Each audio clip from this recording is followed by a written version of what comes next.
Oh, you can just go to Wolf. Marcel Duras and Wolf sells it. I want amp, and I want to go get it. I think it's yeah, it's a good drug. There's Medpack blend, and I think I might run amp on my 3 key, or I don't know. I like the loot thing, but I could put the loot key on something else. No, I like Q. I just want amp. I want access to amp. Might put it on my 0 key, so I just reach over, press 0 when I want to sprint. Or I don't know. Yeah, so I want to go to Wolf, I guess, real quick before I do this. So we're going to go to Wolf.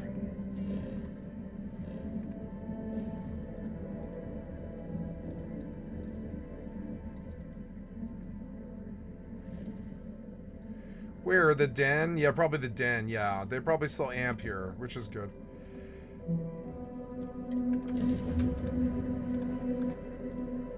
Oops.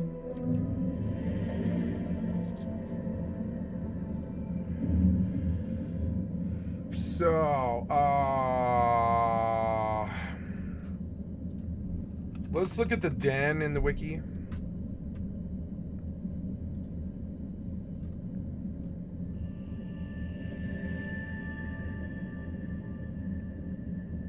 You loaded, okay, located in the den in the UC Vanguard sleeping quarters. There is a magazine and I want to go get it.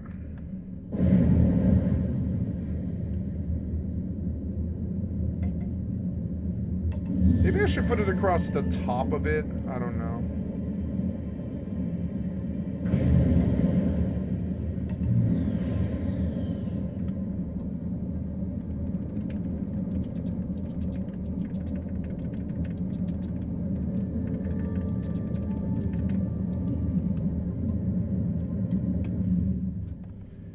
So, oh yeah, so Marcel Duras and Soul. So Marcel Duras and Wolf.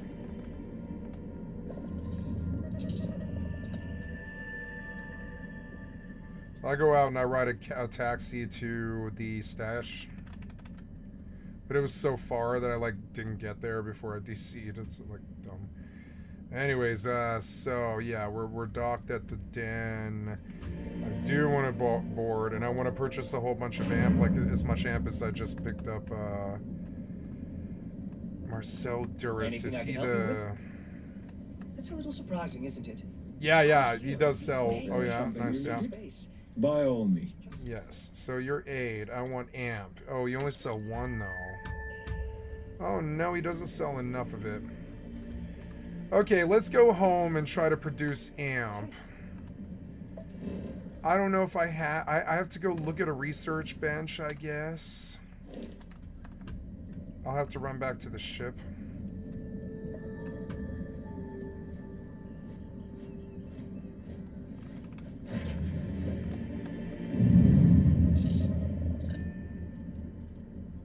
Oh, where to buy... Yeah, maybe this will teach me better. Ships, or change your ship, then go all the way here, and then on the right side here you'll see the stairs. Go on these stairs and take another right, and here you'll see Trade Authority. This is the building you need to find. Once you get inside, go talk to the guy behind the counter and tell him you want a lot of AMPs. In case he doesn't have a big stock, what you need to do is to wait 24 hours, and then come back and do this in order to farm the AMP and to buy as many as possible from him. That's it for this video. Really appreciate if you had a time.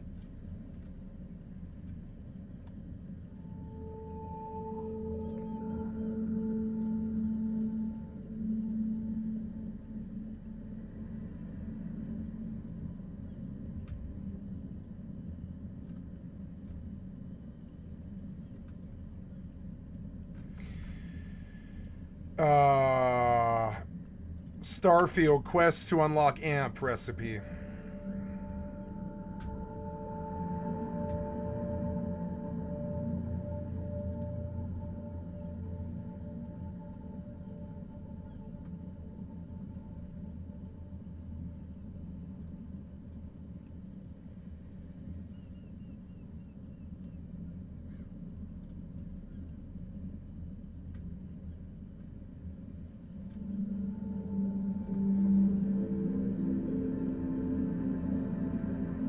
Okay, loose ends and neon.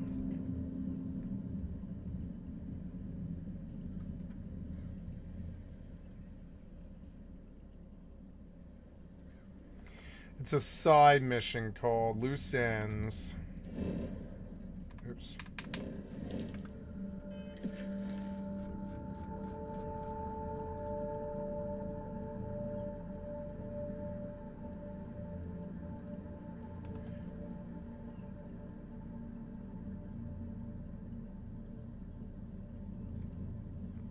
Oh, I have to go to Neon. So I have to go to Neon. I can unlock AMP, but I have to do a whole bunch of stupid work. But I'd rather, yeah, I wouldn't mind doing that and learning how to mass produce it because I like AMP. It would make the game much, much better. So we're going to, oh god, what is it? Is like Volley to Neon.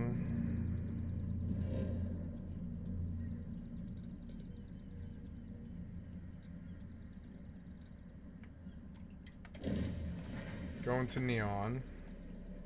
Many humans choose to consume a copious amount of alcohol while staying in Neon.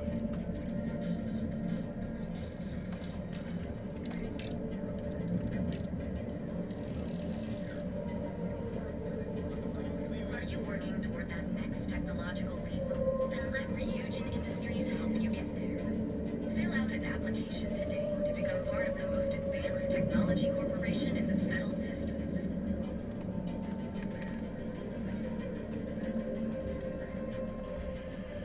Yeah, gotta go upstairs to the Neon HQ, and I've got to find like an elevator to do so. Mining League. Ebside.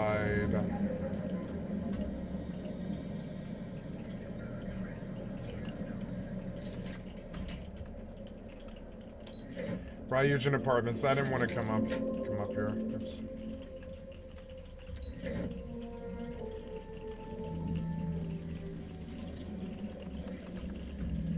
Okay, so Legrand's Liquor. Since I'm here, I'll buy blends since I'm probably past the 24-hour point on this store. Take it easy. You look like you could. Well, I'd like to buy some liquor, please. Blend? Yes, always. Yeah. I'll see you later. Got a call, someone's power kept going. So now I go upstairs to the HQ, Neon HQ security or whatever, and I don't know where that elevator even is. Arboron, Tranquility.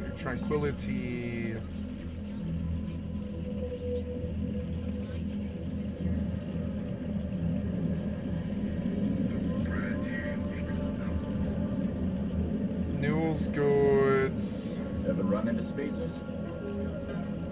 Wait, Spaceport Terminal. Spaceport. I don't think this is the right thing.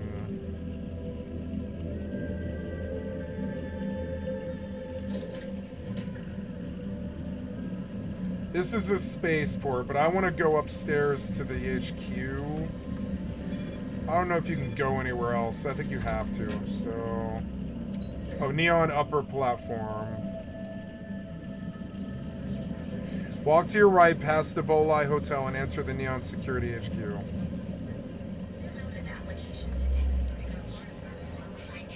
Oh, I see it now.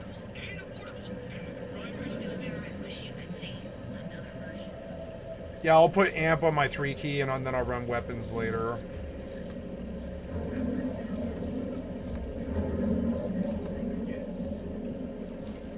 What?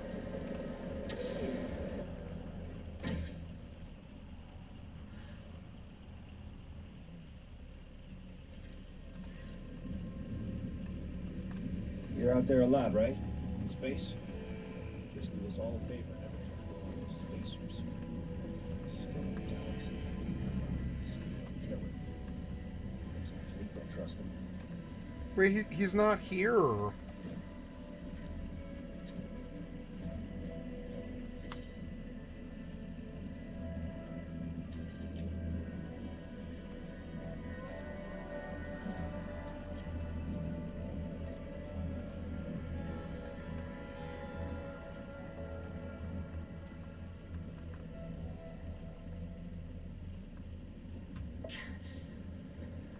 Wait, what? There's like a contraband cache here right here.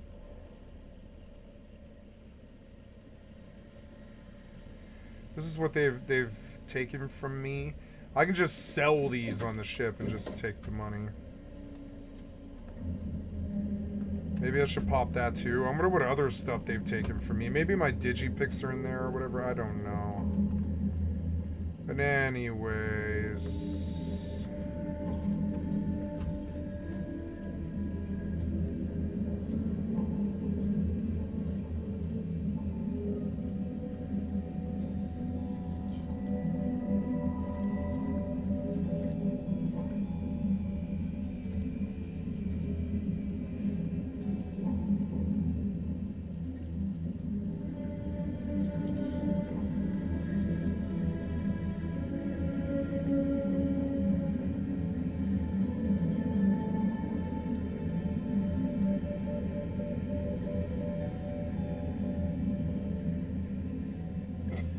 Maybe I've done fishy business is what it is.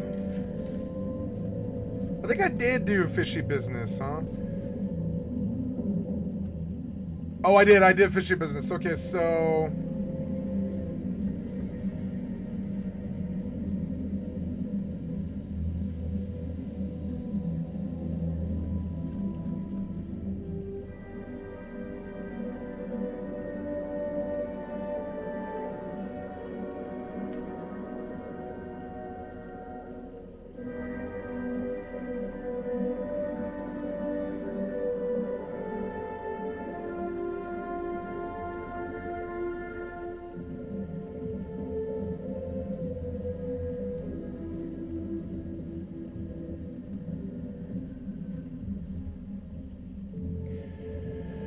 So maybe I can make...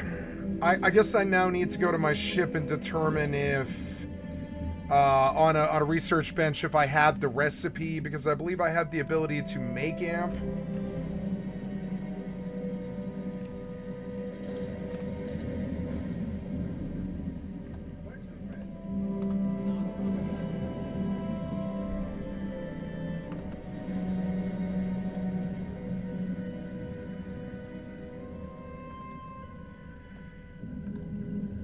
Any pharmaceutical lab. So...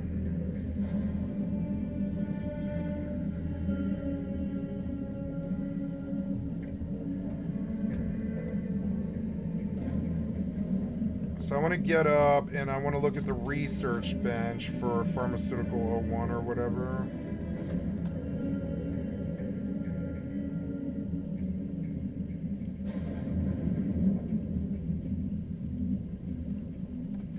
So let's go to the pharmaceutical bench and let's see if it lets me make amp. Oh, I can. Look, it's look, I can make a ton of it. It's metabolic agent, toxin, and argon. I guess I'll put a right next to all of these benches. I'll put that good industrial vendor.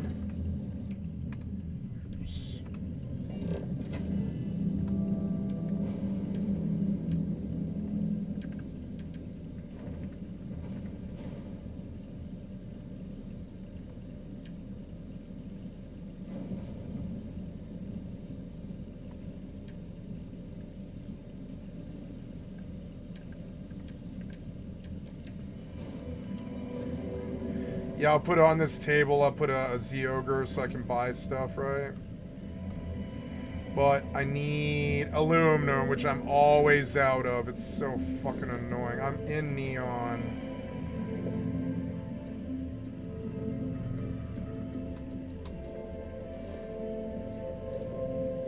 Gonna travel to Neon. Oops.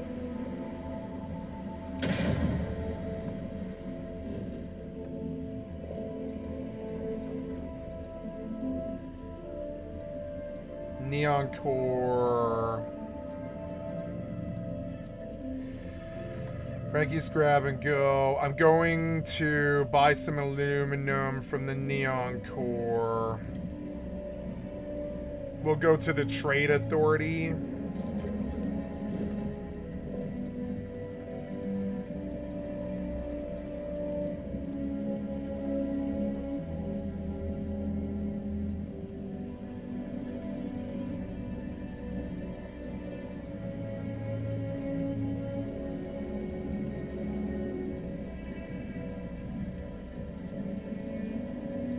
Let's see if the mining league sells resources. Oh, there's the trade authority. Never mind. I want to go to the trade authority. They'll sell it. Need something? Need to move some merch. This is the place. Don't. Yeah. You'll find him in bar. Hey, I'm not here to. On the rare. It's never really been a problem. Hey, I'm not. On the rare. It's never really been a problem.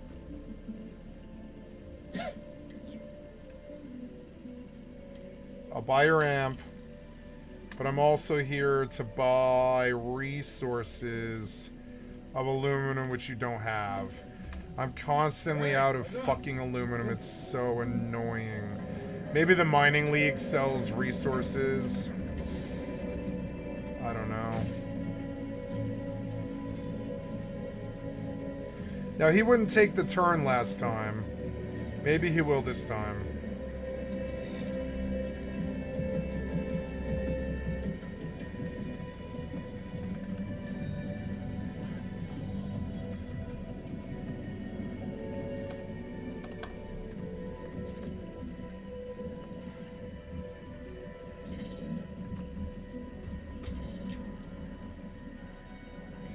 Fucking annoying. That's so far. You can't get it closer.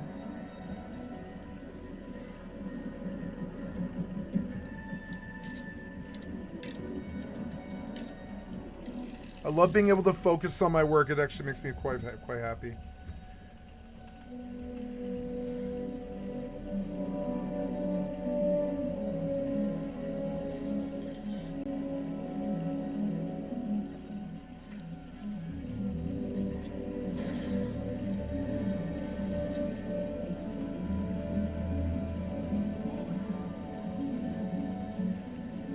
Is that? There's like a flare right there for some reason. What the hell is that?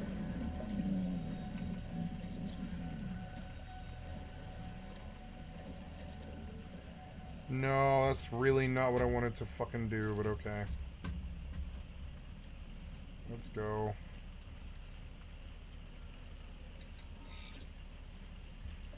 What is this? What is this?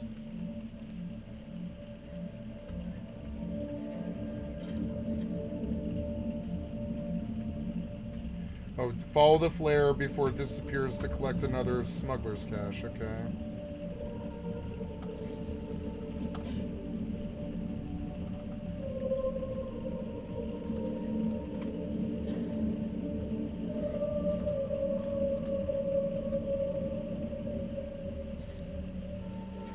Nope. Or I guess maybe I can.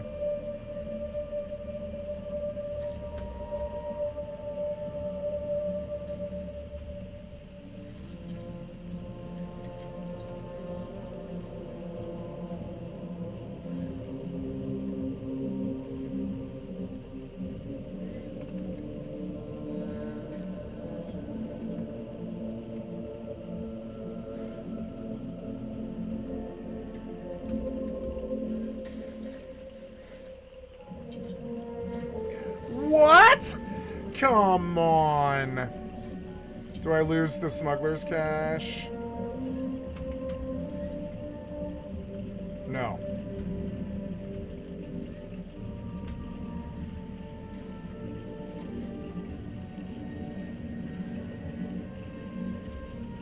I wish there was a boat. Oh, how I wish there was a boat. I can circumnavigate some of it by stealing that truck and driving it out through the water a bit. I love how he just falls around all the time. It'd be nice in 6 when the fucking physics are a little bit better. Yeah, I'm stealing your fucking truck, Muggle. I'm terribly sorry. Bye. I'm driving into the drink. Just to save me a nice 15-foot swim. That's all. Sorry. And down she goes.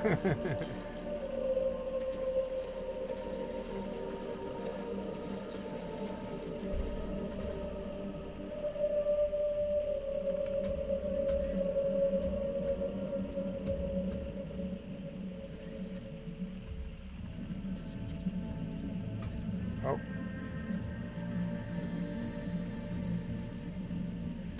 Really wish there was some kind of boat.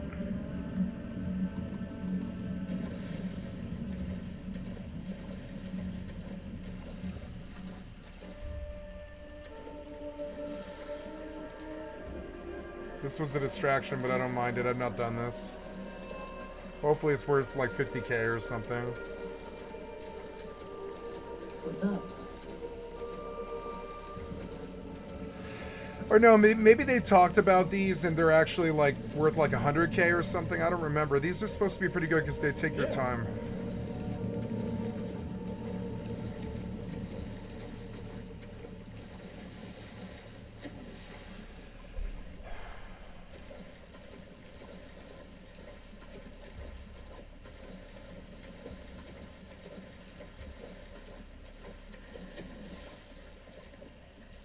Maybe I should have more wine and make something for dinner, I guess.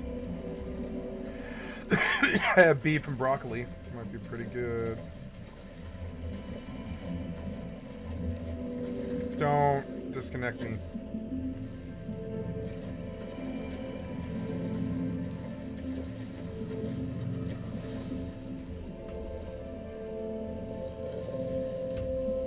Man, I wonder if they added something on Rust this month. I should watch Shadowfax's video. Ah! Can't seem to get up this. Hey, kitty!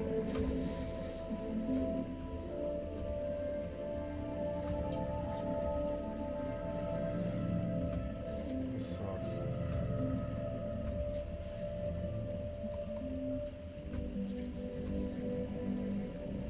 I'm all soaking wet.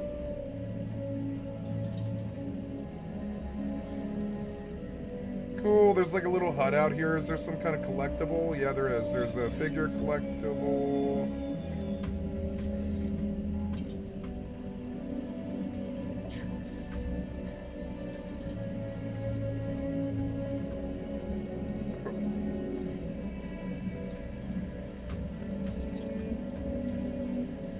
Man, this one's long. Tell me there's a boat on this island somewhere, please. Tell me there's a boat on this island. No, there should always be a default boat on this island. Sort of bad design. I should buy a boat, I guess. And then call for it. Maybe I can buy a boat on the internet, because I kind of need one now. See it? I need a boat. I don't really see why I can't get one. Or maybe I can have them deliver me a helicopter or something. Let's see. Register as a boss, secure a server IP, start an organization. Hi, kitty. You are now the VIP of an organization. Is something shooting at me? Yes, there's like a fucking helicopter shooting at me for some reason. Fuck.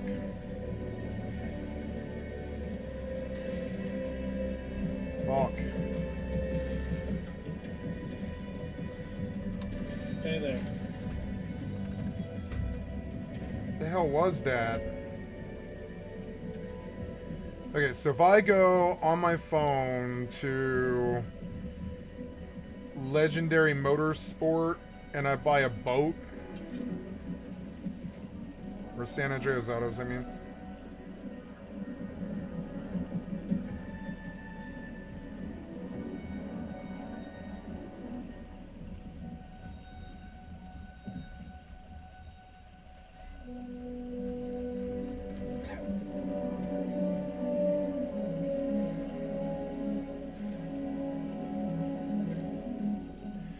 There's a mock for 1.25, 1.225. I do need to buy a boat, I just don't know what. I need to buy the cheapest boat that they've got. Oh, that Marshall's free, cool. Journeys, cheap, mule. I need a boat. Some kind of boats. Where am I supposed to go mining in Volai Alpha? Come on, man, jump around, jump around. Need a boat. There's a cheap plane for 1.2 mil. I don't exactly see any customers A climbing. Blazer Aqua for 1.2 mil. I could spend $1 million on this because I kind of need a boat. Your way.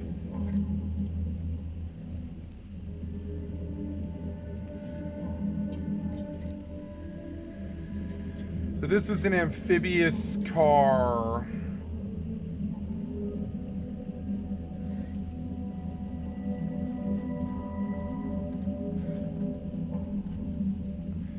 GTA 5 Online, what's the cheapest boat you can buy?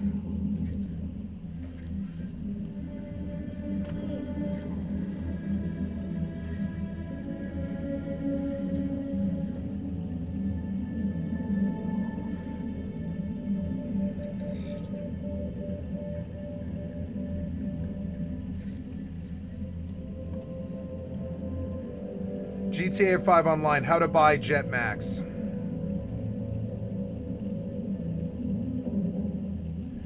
Doc T's website, okay.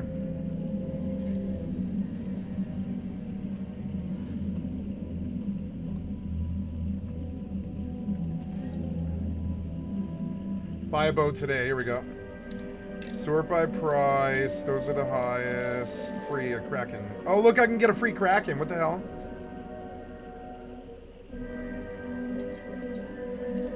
Cool, it's free, I can just get it, buy it. Oh, hi, kitty. I love you. I love you so much, kitty. I love you. I love you. Don't bump my camera. So, okay. So we're going to... we bought a submersible, and I'm happy. Now...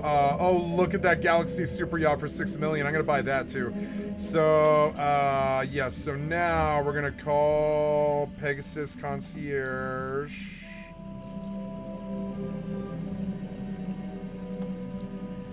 And I will call my submersible... Submarine Kraken. Oh, but it's like way over there.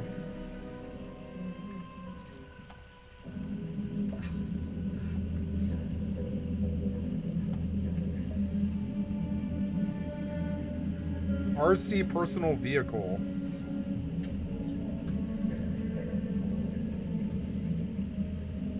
Well, let's go get my submersible. It's too far, which is annoying. But it'll make the water part of this journey easier. Whoa, whoa, go back up, go back up. Go back up, go back up. I don't want to drown.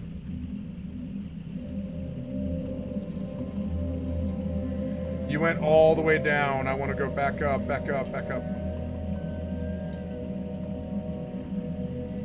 Oh, okay, that's how you do it? Okay.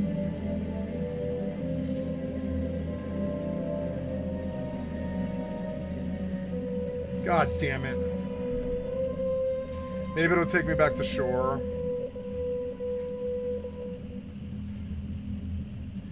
Why did you put that submarine so far away? Can I recall Pegasus and have them bring it to me? Oops.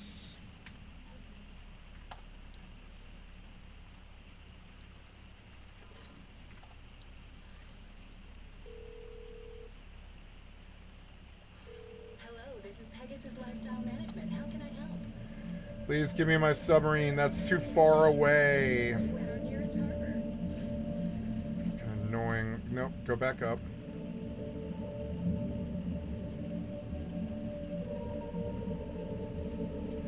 Well, I guess swimming doesn't hurt my MMO character. You know, that makes me stronger, I guess. And then at least when I have the submersible, I can probably get to that fucking smoke faster.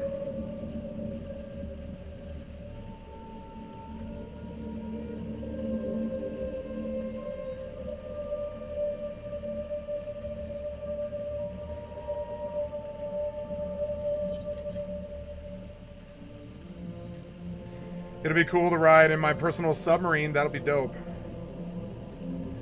I wonder if it has an internal or what.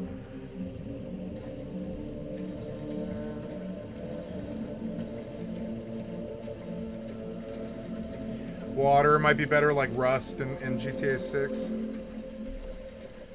I wonder if it's gonna be good like Rust where you can like join fucking clans and stuff. and like build crazy fucking clan like housing and stuff. Hi, kitty. Pretty kitty. Look, it's a beautiful little pier. Okay, jump. I don't want to disconnect. This took forever, but hopefully the submersible makes it faster.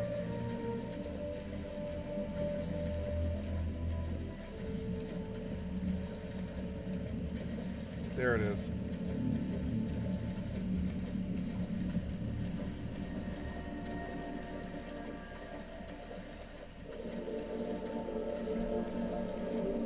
Your poor tail, kitty. You gotta watch it.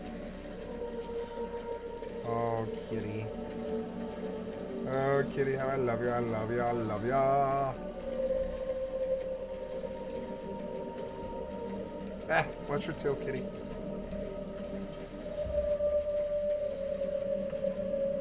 Cool, we're finally here. Yeah, I'm getting in this thing. Get in this thing. Cool, there is an interior. What, like, sweet. It's okay, take me the fuck out of here. Kraken, it's a boat. Okay, so how do I move? Yeah, that's about faster than swimming, I guess. So can I go under?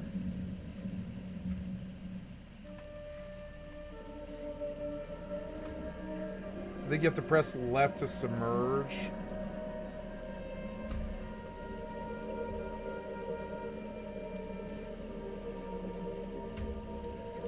So a boat's probably faster.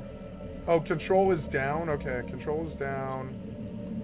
Space is up. Cool, I can't wait for my submarine. It's gonna be so cool. Here's a little taste of it. I can take this submersible out to my submarine and leave my submarine docked and stuff like this. And I can like spawn there. I go up where I can see it. Did I pass it? Oops.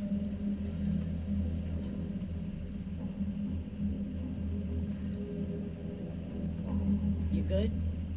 Cool, I can just stay down here. Look, it's like a cool little bubble thing. Wait, now why am I... Oh, I have a camera and I want first person. Yeah, first person is dope. Look at that, that's awesome. Wait, no, I don't want to go deeper, I want to go up. Interested in something reminding you? 25 grand, not bad, not bad. I'm sorry, my friend, but prices are set in stone. I'm afraid I cannot provide any discounts. Oh, come on, man. We're supposed to go mining on Walleye Alpha. It's nothing but ocean. Look, I'll pay 50%, but no more. You should be happy, you know? I don't exactly see any customers clamoring at your doors. No, I cannot do that. You have to pay what everyone else pays. You're away. Oh, so if you want to steer forward, you can hold left click and it becomes kind of like a drag to move space flight, which is cool. You good? Look, there's like fish down here and stuff. Enhanced is awesome.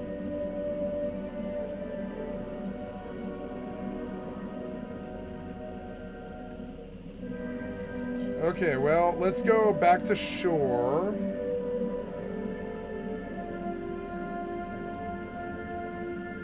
Oh, kitty. Oh, kitty, I love you. I love you, I love you, I love ya. Get off me. Go. Get off the table. Go. Off. Off the table. Off the table. Off the table. Off the table. Yep, off the table. Yeah, you can come back if you want. Just stay off the table, kitty. Ah, I got out of my thingy and now I'm drowning.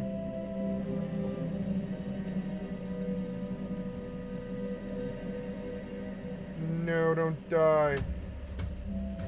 Fuck, that's beautiful. Why am I out of this thing? I don't know. I can just call it, like, back when I want. Okay, so I'm gonna go back into my online career and it's probably gonna put this away. Close friends session. Go. I'm gonna pop out of the water because that was cool. I got that, but now I want to go back to the stash. Yeah, do you sell ore? It's a wonderful year to purchase some mining gear. I Certainly, my am. friend. Yeah, yeah. You got stuff? You got stuff? I want aluminum, a lot of it. Yeah, give me a lot of aluminum. A lot of aluminum. I might actually purchase quite a bit of aluminum. Iron, aluminum, silver, uranium. Shit, I mean, will this break me if I just buy all this? No. And I'll just come and buy it all again.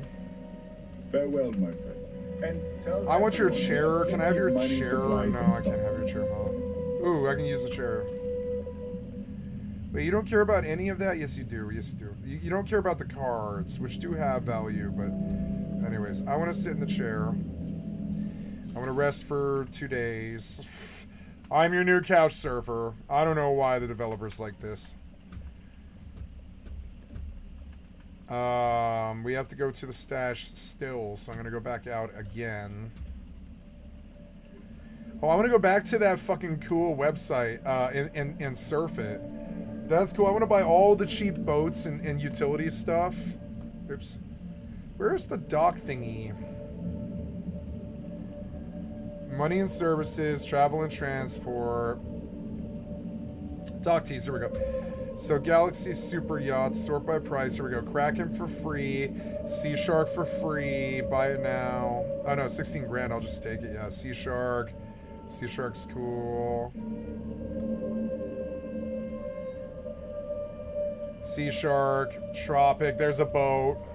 Cool, that's basically free. Cool, I have a boat now. I'm like Dexter. I have a fucking speedboat. In GTA 6, that's really going to matter to me, I think, actually. I think a speedboat in Miami might actually mean something. Get you around really fast.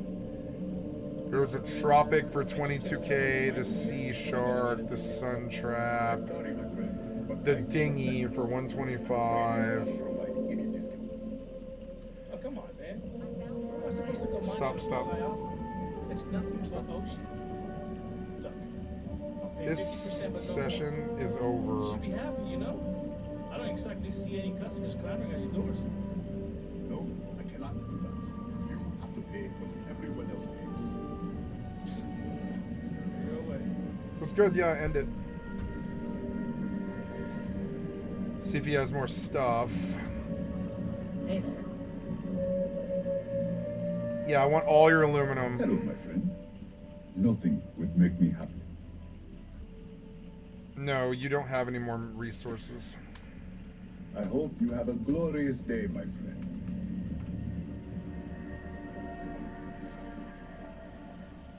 My goal achieved. Keep it going. It's awesome.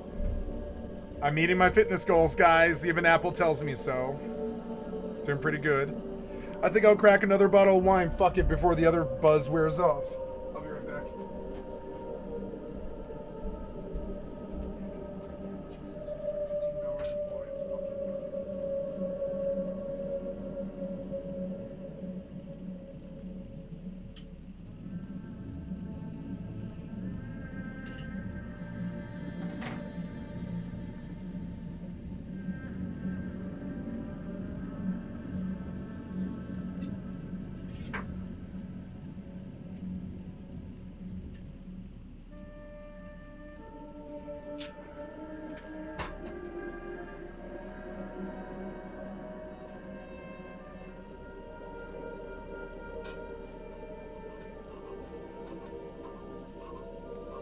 Getting good at pulling cords.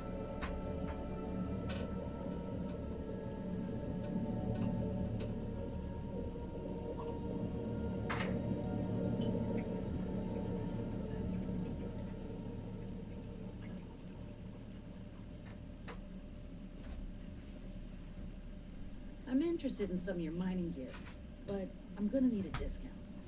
I'm sorry, my friend, but prices are set in stone. I'm afraid I cannot provide any discounts. Oh, come on, man. Where am I supposed to go mining on Volai Alpha? It's nothing but ocean. Look, I'll pay 50%, but no more. You should be happy, you know? I don't exactly see any customers clamoring at your doors. I bought it now. I cannot do that. You have to pay what everyone else pays. Have it your way.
What's up?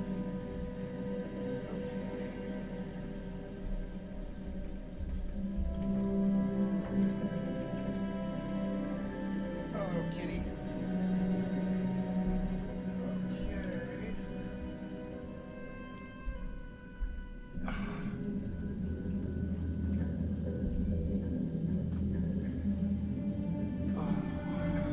Okay.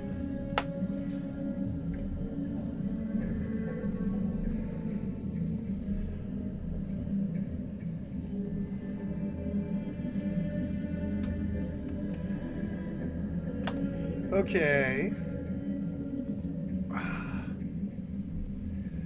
It's a nice and rainy day out there, kitty.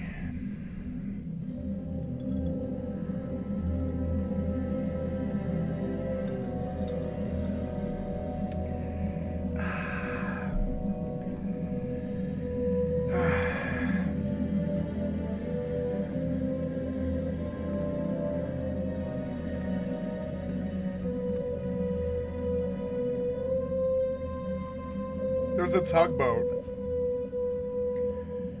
The dinghy for 125. It's a little pricey, but I'll buy it now. Trade price. I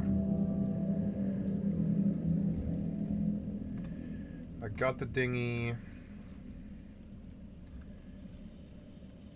The Squallow, the Jetmax is 300k. This is pretty good. The Speeder. The Marquis, which is a sailboat. That looks fucking I'm dope. interested in some of your mining gear. The Marquis is an RP sailboat that I wouldn't mind owning, but it's not really. I have to buy this long fin. This long fin is 1.5 million.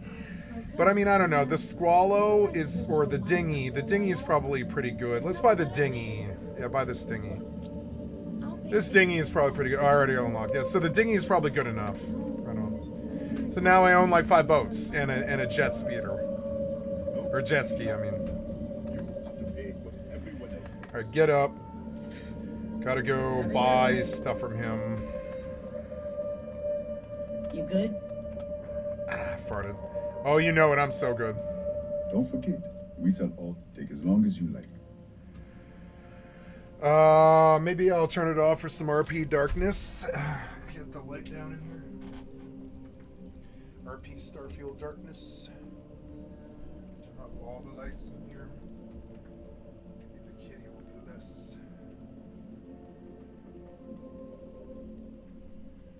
This like worried if it's darker in here. Yeah, we'll shut off all of the lights and go RP dark in my room. There we go. It's a darker room, kitty. Darker room for nighttime. How you doing? Don't spill my wine. Oh. Oh, kitty, you're such a troublemaker. Nope, I don't want you on me right now. I'm getting back up again. Go, go. Get off me. Yeah, I'm sorry. I'm getting back up again.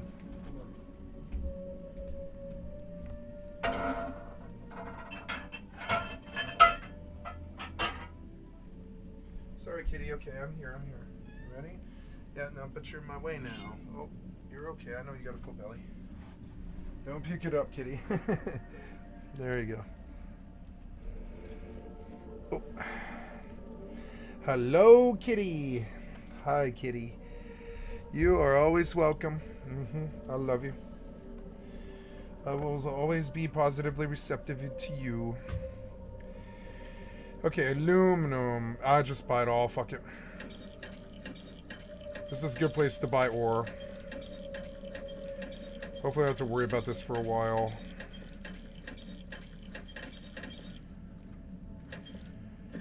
Okay, now we go back to the ship.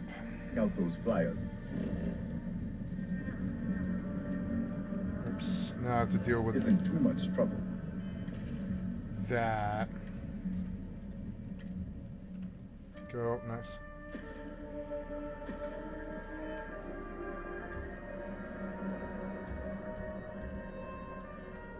Hello, kitty.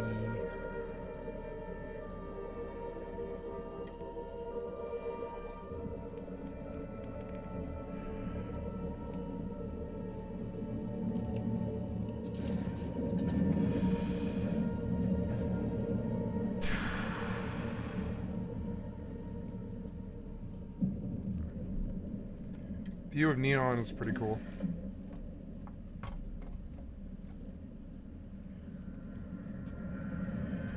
It's a gorgeous Okay, so we are... I think I would like a less obtrusive terminal, or I don't know, yeah, like, so the Galactic Pawn Shop, or no, the Outpost Material Terminal, but let's go down and place an Outpost Material Terminal as we were originally doing. That's what I wanted to do. What else do you have? Oh, cool, it can jut out of the wall. That's dope as fuck, too, so I can just, like, operate it like it's a computer. Where can I stick it where it's not, like, in the way? Oh, that is dope. Look, I can, like, go over to it like a monitor.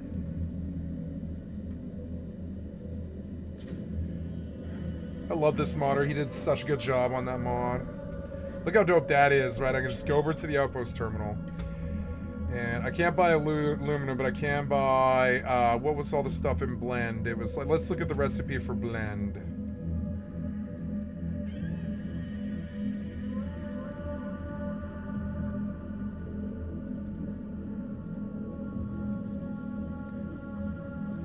Starfield, recipe for blend. No, I'm sorry. Not recipe for blend. Starfield, recipe for amp. 2 argon, 1 toxin. So we want argon, but they're not really for sale. Argon, toxin, and metabolic agent. Okay, well, I'm gonna make like 40 amps here, but I mean, yeah, it seems hard to get.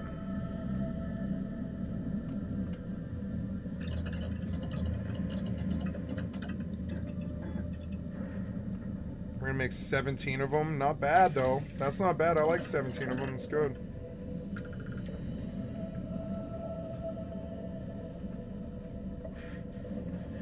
All the helmets.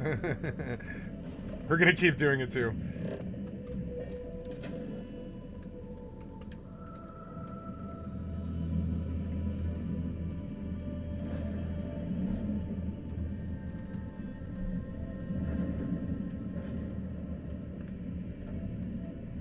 Can I place it on top of things? Yes, I can.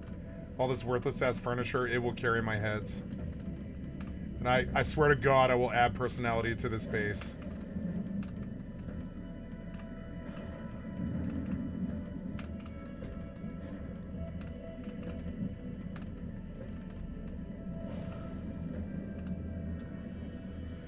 Now I'm out of structural, but I'm out of aluminum anyways, yeah. So...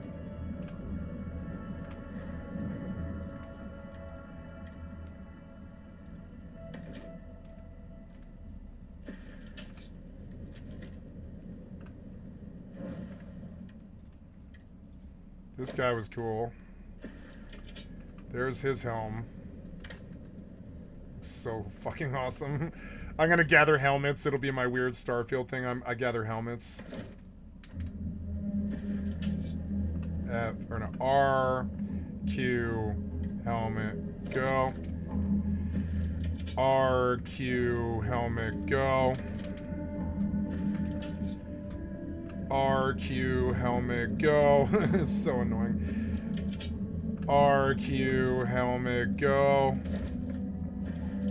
RQ helmet go.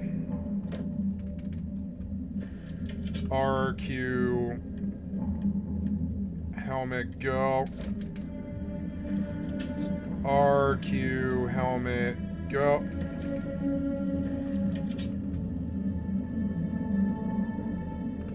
RQ helmet go. Hi, kitty. Do you want to sit on me? You can. You can sit on me if you want to. You okay, kitty? You seem stressed. I can't help you, kitty.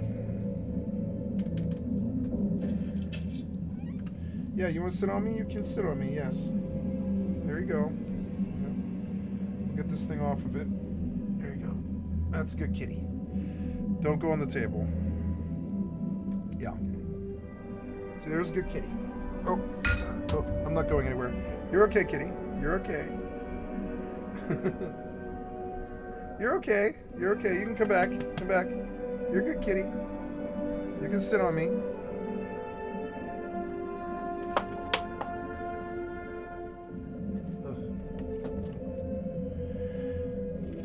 Phone stuff on the pillow. We can clear off for you.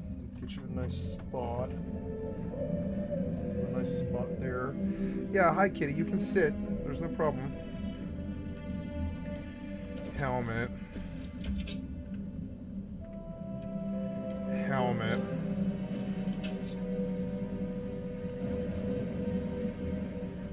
Helmet. Helmet.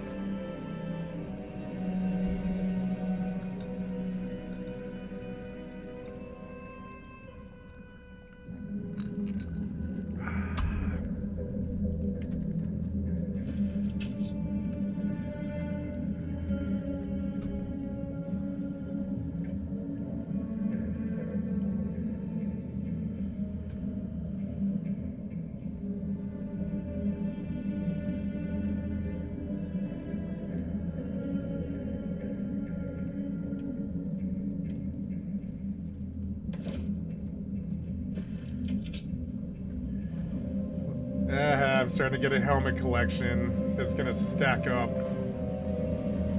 all over this place.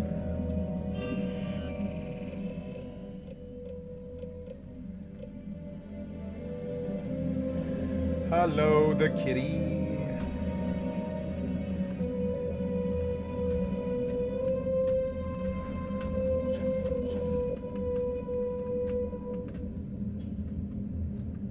Hello, love. I would move the stars for you. Oh, here we go. I always. It is only a. Then I shall.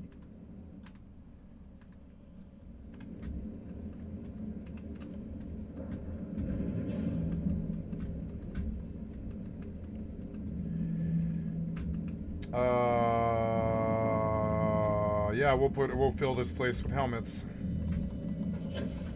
Helmets that I get from my foes. I'll spend my money on aluminum to make helmet stands and fill my ship with helmet stands.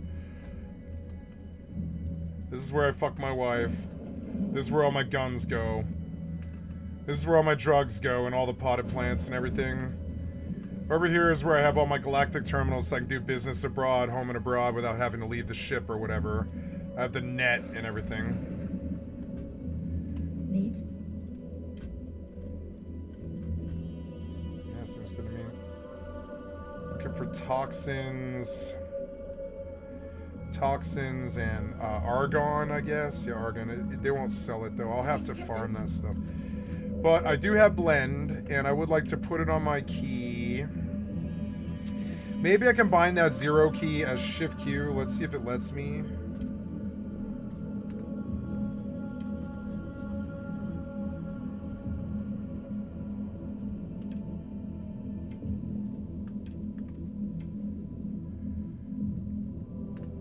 No, wait. That didn't work.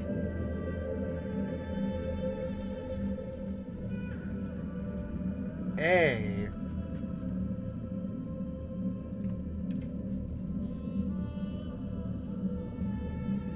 Q and 0. So what could I do for a sprint key? I guess Q makes more sense as a sprint key. And then I want the loot key on something else. I just don't know what.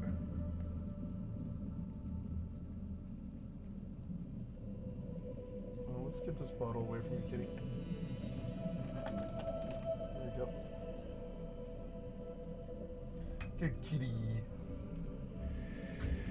So, yeah, so the 0 key, I want to rebind it as something else, I just don't know what.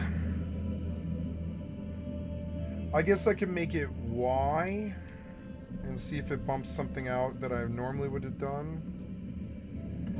And then I want to bind, there's Q, and there's Y, so I want to bind Q as, I want amp to be on my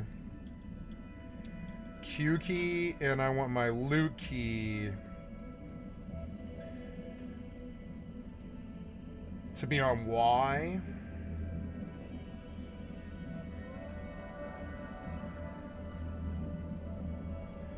Which was corpse something or another. Corpse loot activator. We will put you on Y. Corpse loot activator. So cool.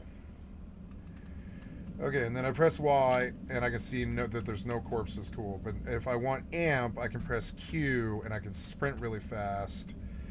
Now we're back on track and got everything that I want to do. Return the data. Let's go return the data. You have contraband. No, I'll just sell that stuff. Yeah, I'll just sell it to the computer. I forgot that I haven't even left Neon. I spent the last 3 hours in goddamn Neon. So, yeah, I'm selling contraband to the Z-Ogre here.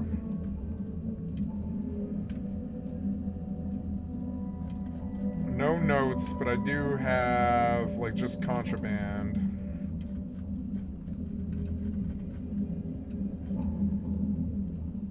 There. Sentient AI adapters. That was a pretty chunk of change. Heretic writings.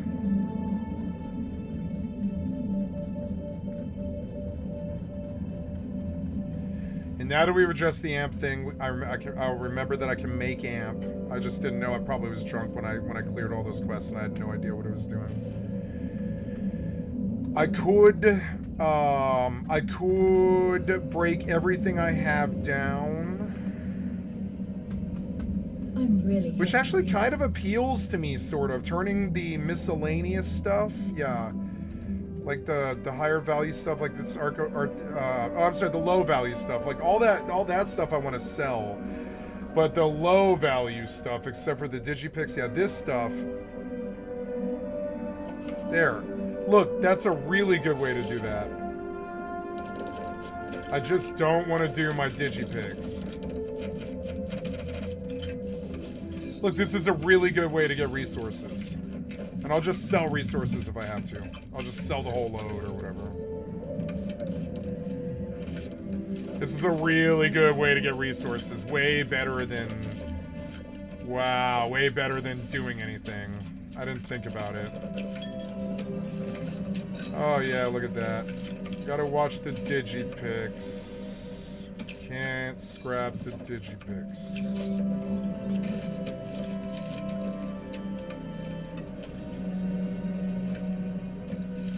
I probably did scrap the digipix because I don't see the number. I scrapped my digipix and I shouldn't have done that. So now, I am capable of going back, like, goddammit. carrying additional supplies. No, I don't want to do digipic grind. It's terrible. Go back to the auto grind. Or autosave, I mean. Go back to the auto grind. I'm gonna do a delivery.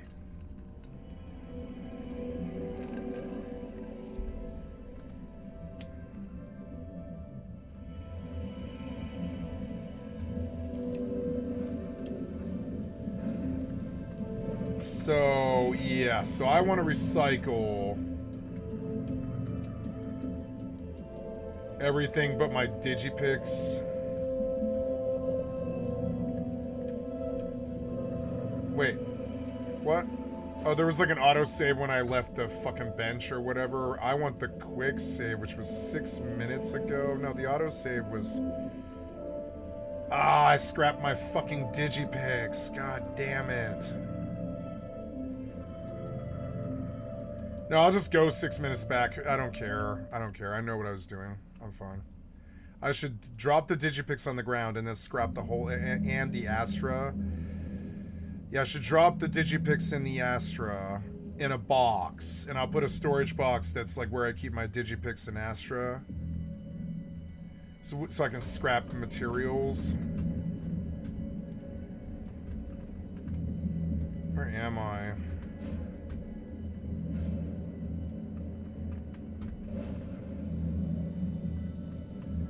I mean, like, I didn't really lose anything, I don't think. Misc. I have all my Misc. I want my... I would really wish digipix were, like... Can I put digipix on 9? Let's see if it lets me. No, in the MISC. 59 digipics.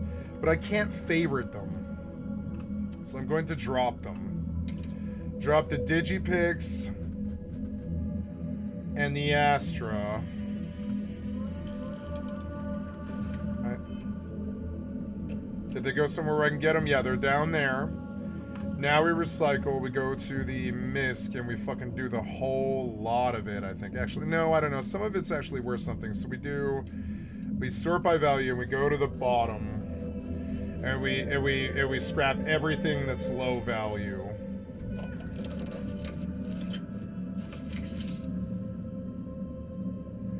Oh yeah, that's way better way to do this. When you start to get to higher values, like 30 caps or whatever. Understand your attachment to all these objects. Yeah, when it starts to be worth money, we just go sell the rest of it. I'd rather have the mats. We can always go dump the mats in the fucking lodge.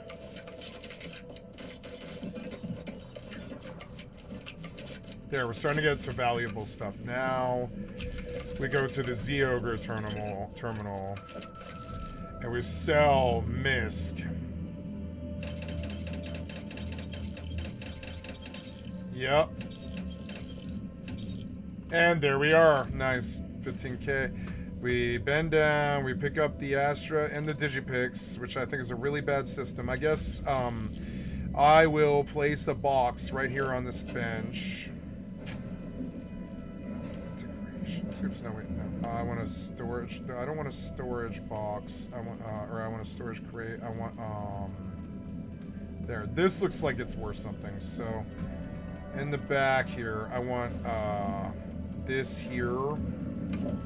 Yeah, so I can just place the Astra and Digipics in there, in the science crate. And then I can just scrap all of the fucking miscellaneous stuff that I loot all over the place, and it makes the looting much more valuable. Now, my resources, I picked up a lot of resources doing that, a lot. Which is good, but I'm also full in the ship. Oh, there's lots of Astra in the ship. There's credits here, 10,000 credits, that's good, and 3 Digipics, that's good. And a bunch of Astra. Yeah, I want my Astra in the ship.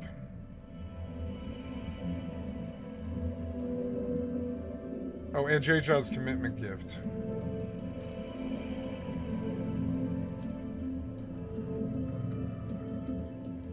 What's a genitag?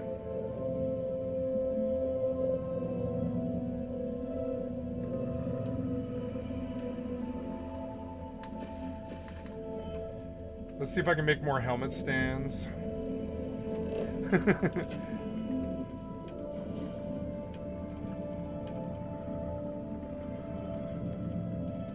Yes, yes I can.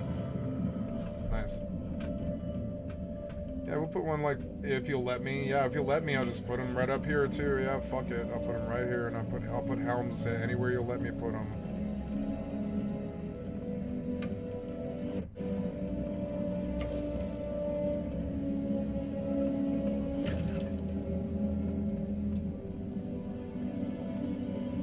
I'm out of lumen now.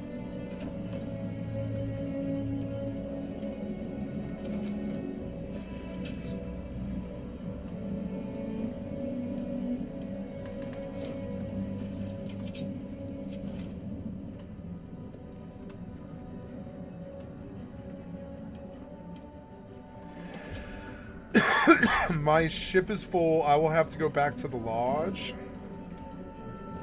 and dump, which sucks. But I mean, that's the sandbox for you. I like this sandbox. I've fallen in love with it. I think it's very good. So, we're going back to Alpha Centauri to the lodge. I have to go back here anyways, but yeah, so going to the lodge. I'm gonna take a mission on GTA.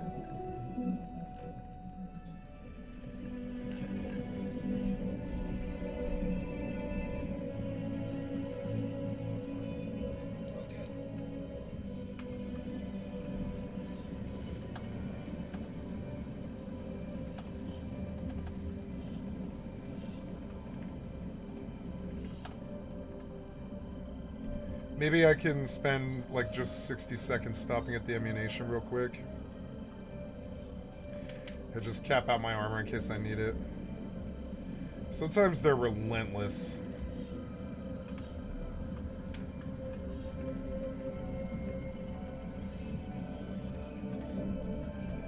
Okay, let's go.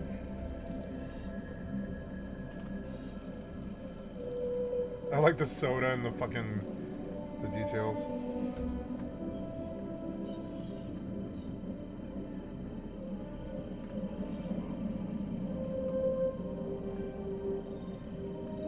What? Oh, sorry. Just the terramorph attack. I'm Oops. lucky to still be here.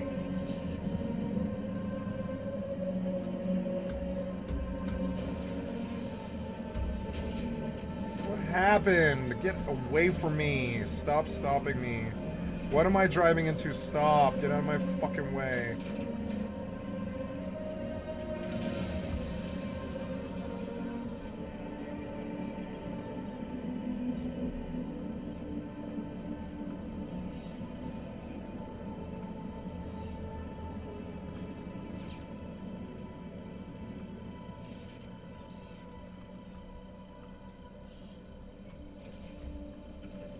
Got one.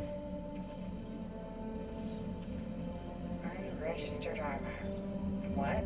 No manufacturer? Well, whoever made that, tell them to get a license from Fast next time.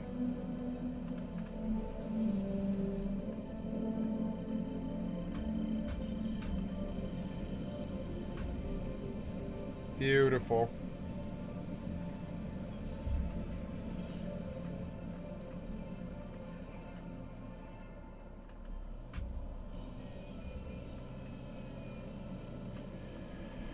GTA 6 is going to take up like all my rig and it might be kind of annoying. I'm going to have to turn EVE Online down. It'll take up a main slot. God, I wish GTA 6 was on GeForce Now.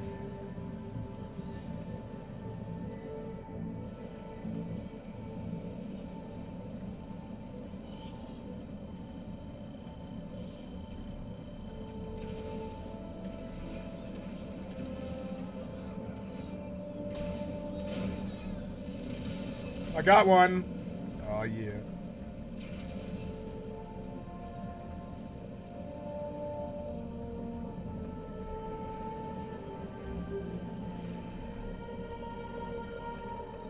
I blew up my front bumper with a pipe bomb.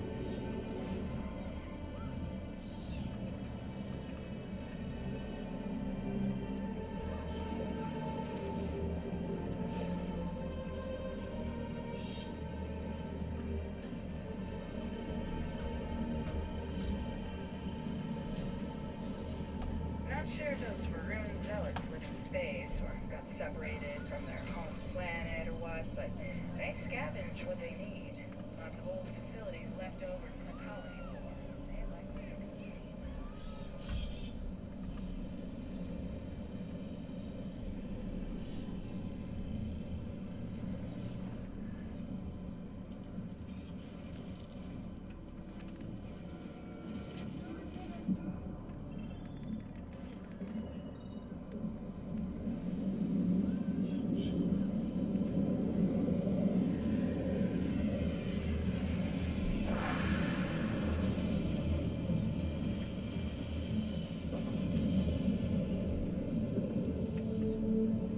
keep it moving.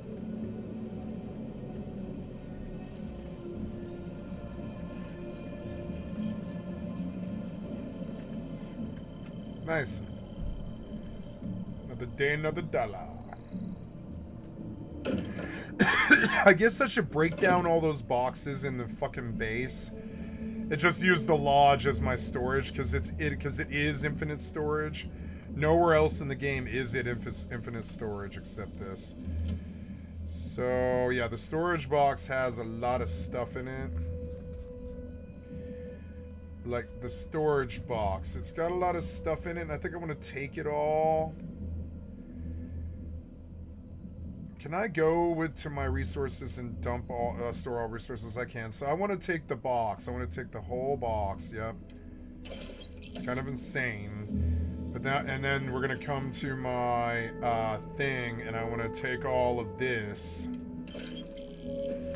Yep. And then I want to go and I want to transfer all of these resources. Boom. Now my inventory is still 1,595 pounds, presumably because of AIDS. So now we're just gonna dump all of my aids in here because it just stacks up. And I'll take the choice stuff that I like. But yeah, look, it's like 800 pounds worth of meds and food. But I can store it, the game won't stop me. And it keeps it on a drive and it tracks it. Unlike, I mean, the MMOs let you do this, but not really. MMOs don't really let you do, I guess Eve does. Eve lets you do endless storage, but it's like the only one I can think of that does. Like, none of them totally let you do that. New World is close to limitless, because you can fill every town, and it would take so long, and it would take all of your life, or whatever. Yeah, I'll pull all the high value stuff off the top, and then I'll handpick stuff like amp and blend. I could sell all this food, it's a lot of income, but I don't need income till I need to buy something. Like, I guess I need to buy, like, magazines, I guess. But did I get a level? I can't remember. So that left me at 171 out of 977, so I was carrying a lot of fucking aids. So now we're gonna transfer. I'm in the storage box. I want to look at resources. No, sorry, not resources, but aid. And I want to sort by. Oops, no, right. Go in, transfer. Go. I want to save now that I've done this work. Yeah, there we go. And then I want to go to transfer. Aid, and I'll take the stuff off the top. That's super valuable, like the genetic material. Ship parts should be in the ship, yeah. Especially stolen ones, I guess. Yeah, I like those Atacrones. I do use them. I don't know why the... Oh, no! What'd you do? What'd you do? Oh, my... See, this is why I say it. Because you have these sticky fingers and you loot the whole box because you're stupid. You're a fucking piece of shit, Bethesda. You make it way too easy to do stuff like that. Most games don't have that issue, but you do. Is it like what game accidentally dumps the entire inventory into your pocket? Nothing. No game does that except you. You need to fix it. So, resources, aids, right? So we're gonna sort by value. Alien genetic material, take all. Ship parts, all. Atacrone, all. Are you sure? No. Atacrone, all. Panacea, that's good. Emergency kit, junk flush, trauma. See, that's all the stuff that I need. No, wait, cancel stuff. Alien sandwiches give you energy resistance, sure. But, like, cancel. Now, what happened here? You sorted by value. No, you didn't sort by value. You're still doing this. Battle stem. Frostwolf. I'm low on med packs. Maybe I can make them. I don't like Paramore. I don't need Recon Stim. I don't need Synapse Alpha. I mean, Synapse Alpha might be pretty good, actually, but I don't think I care about it. Oh, movement speed. Here we go. Whiteout is movement speed. I didn't know that. Can I make Whiteout? 150 DR is really good. We'll take those. 6 boosted injector that could do a whole bunch of stuff. Heart Plus is always good. That's not super good. That's good. The Panopticon. I didn't know how good that was. Antibiotics. Panopticon. No, I want Panopticon. What'd you do? Alien T. Recon Stim, Supernova, Synapse Alpha, Neurojack. And 150 DR is really good. We'll take that, yeah. And my 203 blend. And I think that's all I need. Yeah, I don't think I need almost any of the rest of this. Those zipper bandages are good. Red Trench DR. 300 DR is really good, yeah. I mean, I'm just going to pop all these numerous things that I have. There's Squall, which is movement speed. That's also... Squall is something that I think I can probably make. Let's see what the recipe for Squall is. Because Squall's the same thing as Amp or whatever. Starfield, recipe for Squall.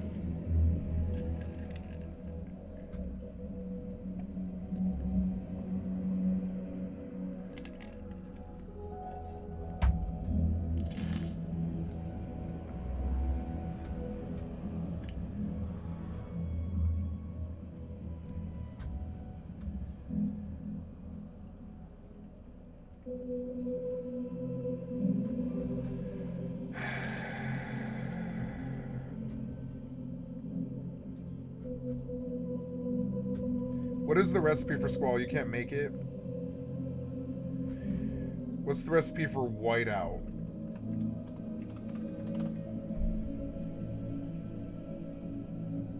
Performance Enhancement 3. 3 Toxin, 1 Stimulant, and 2 Squall. That's ridiculous. So, I should be buying out med vendors every time I go to a town, just by road, because I have that kind of money now, and stack meds. And, like, this was good. I dumped a whole lot of weight. I'm back down to... Oh, I'm 1253 out of 977. Is it all AIDS? Oh, yeah, because it's ship parts, yeah. So, I have to go back and stick the ship parts, which is my misc. It's, I want Astra to stay in the ship. Confirm. Store all.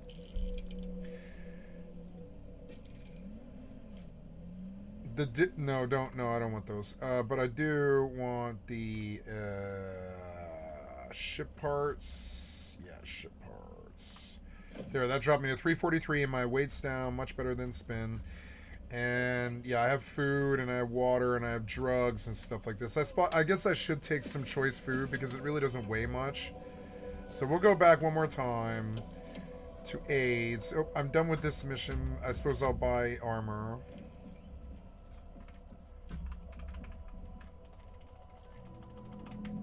This is a good mixture of games. It keeps me totally...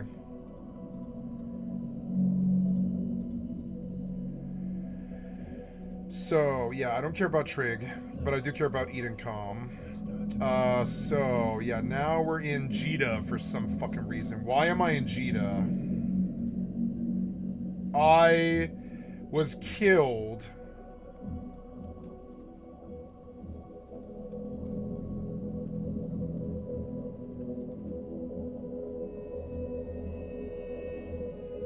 I was killed in Chantraus by gankers. The fuck was this?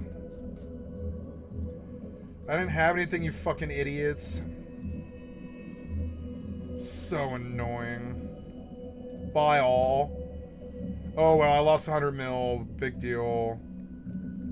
Get the same ship and go back where I was going.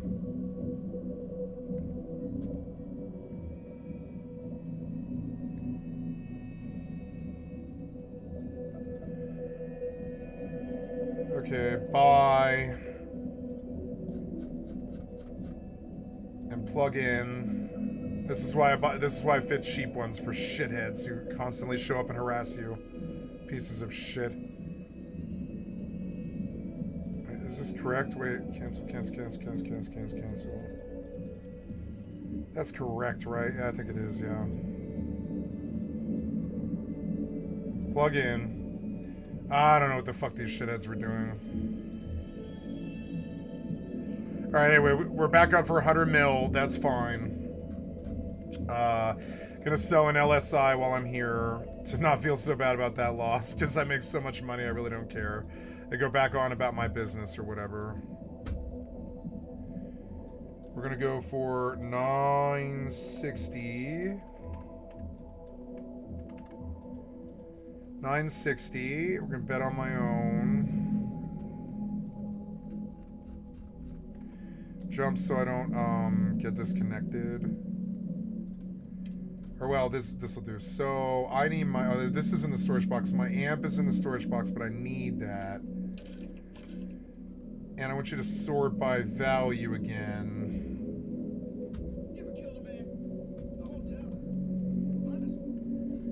I'm in some menu I don't want to be in.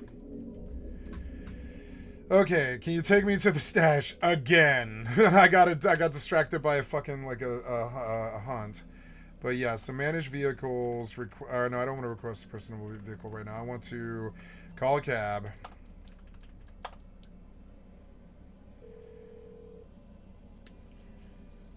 The cab should be with you very soon.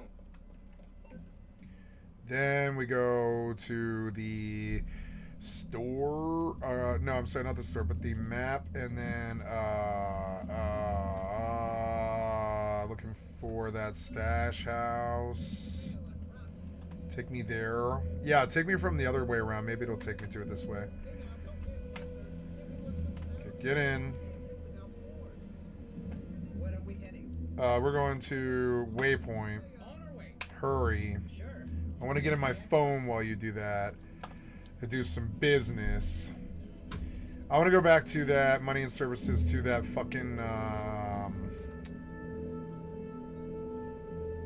not money and business, it's travel and transport, right? I want to go to Dock Tees, sort by price, and I want to see what else you sell that's cheap. That marquee is pretty dope. I wouldn't mind owning that. It's probably just like it's for RP. A Potty Toro. Nope, there wasn't anything that I needed. Benny's, stock. Let's sort by price or whatever. I don't know. Showroom. Can we go down to the bottom? To Class Voodoo. 5,500. Can I buy it? I'll buy the stock vehicle for 5,500. Can I do that? Oh yeah, so I guess I have to bring a stock vehicle in, but I can get it to Class Voodoo. Okay, I get it. So I don't really care about this. It's not my culture. Legendary Motorsports. Motorcycles. They're two. Oh, here's a Nagasaki Carbon RS that I get for free. It's a super bike. Order. I want it at my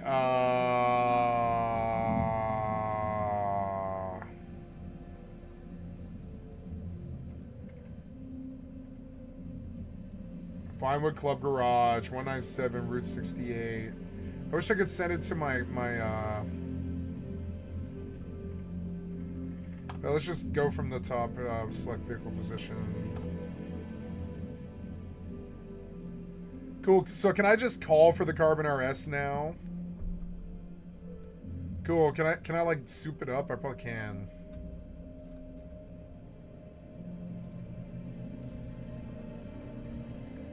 So that was cool. So now I want to come to Money and Services and come to Maze Bank and take a look at what I have. I have 50 grand for some reason, so we're going to deposit all of that. 52,502, yes. Nice, 50 grand, I'll take it. Then we're going to withdraw 500. Yes. Menu. So, okay, so, yeah. Good. We don't need this thing.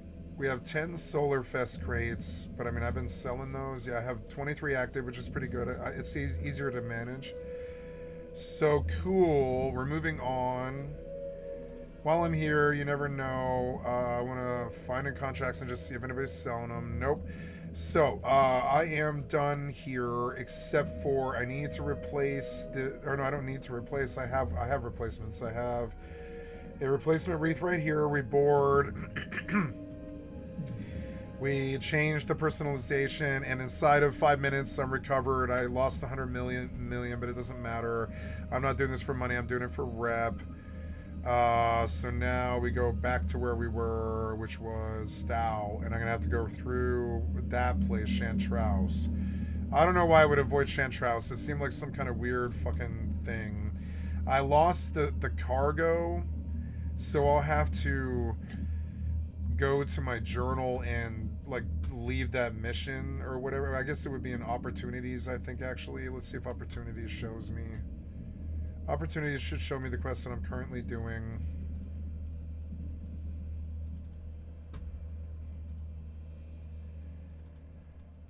Yeah, so we're gonna go back to this fucking. We're going back to Araran, and we're gonna talk to this NPC. But we're gonna leave this mission when we get there. But that's where we're headed. So I don't know. I wonder if I can narrow my route. Yeah, I want to avoid systems where pod killing has occurred. No.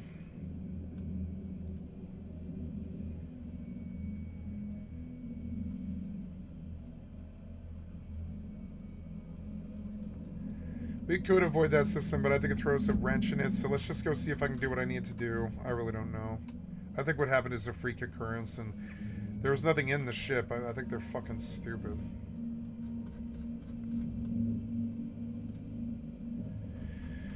So there is high-value food in this box. There's whiteout, and I like that. I'm going to take it. Yeah, these Chandra blanks. But see, I'm looking for high stacks of things. Infused bandages might be good to bring those. Sparkling wine, but it doesn't do anything. 31 Solomon's Reserve, which is good because that gives DR. 11 Dark Lager. 16, yeah, like these beers that give super good DR. I think you can stack them all up to like 300 DR or something like this. So if you want to, and these are just simple, there's more. There's Kodos Crater. And there's just food, like big stacks of food. Maybe snake oil might be good to bring. I'm looking for bigger stacks of food that just, you know, do well. Superfood paste kit, but they take some weight. I think that's all I need. I don't think I need more than that. So yeah, and now we're good. We're like balanced. I pulled all of the ship out except for, yeah, the ships. Oh no, the prophecy has ship parts, which takes about 1,000 pounds, but I can just pound those. I don't necessarily need 91 of them. I suppose I could split the stack in half. But this thing has 6,000 pounds of storage weight, and every time I go up in level, I think the storage gets bigger. So whatever. We're gonna take a look at. Oh, I have a skill point I should have spent. Sniper certification. I'll take that because then I need a sniper. I don't know why I haven't gotten one yet. Maybe I can buy and soup up a sniper from the Zeogre terminal. Oh yeah, there's the Constellation mission board. Let's see if they have anything. Nope. I will go back to the ship now. I've done everything I need to do, and I want to take a look at the... go. Okay, so here we go. We're back in business.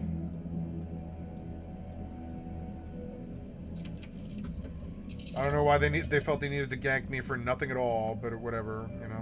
Fucking idiots. Do a cargo scan before you gank an empty like an empty hauler. You're dumb. Why would you waste your ships like that in high sec? You're fucking stupid. For what, 100 million clone? I don't care about that. Fucking shitheads on all the non-consensuals.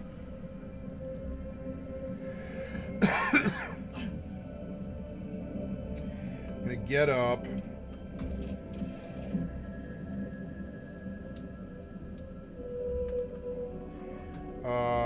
I'm going to attempt to...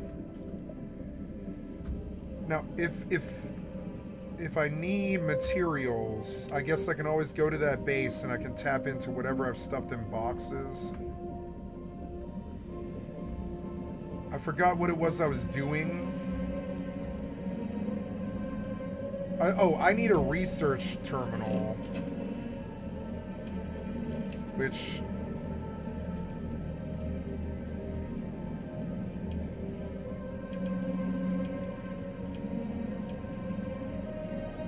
Research lab is beryllium, copper, and aluminum, of which I have none, apparently. Oh, right, because I dumped it all. Which isn't too good. Beryllium, copper, and aluminum. Let's go buy out the QC distributor.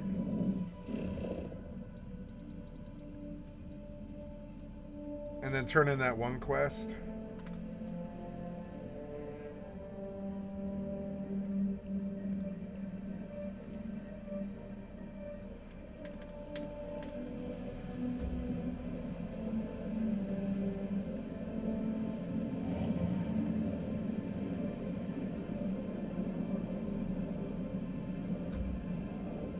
Oh, you can play the stock exchange in the single player, but you can't do it online.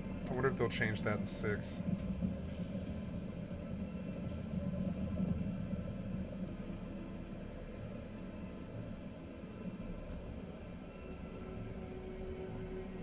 There's a free Marshall. Buy it now.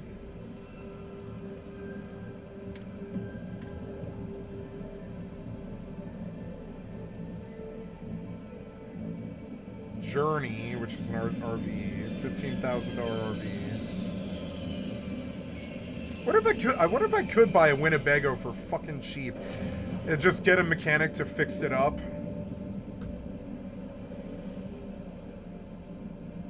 And then I can just put a TV in it and a solar panel.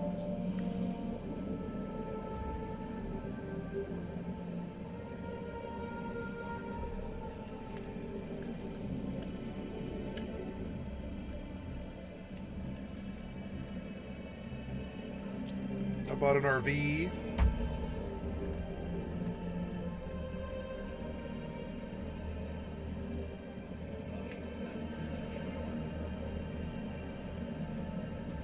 Mule rental shuttle bus. What do you mean a rental shuttle bus?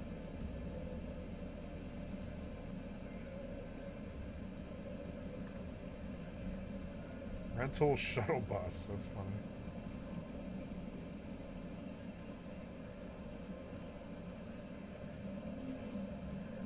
A taco van. A taxi.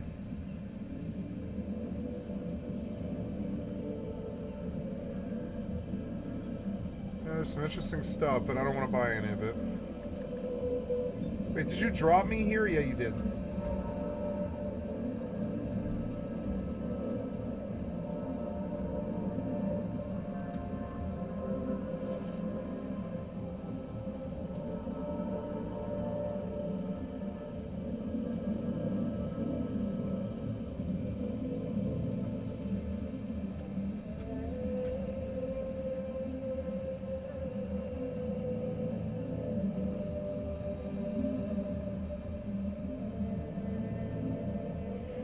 WoW added their player housing.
Well, my brain has started working. The fuck does that mean?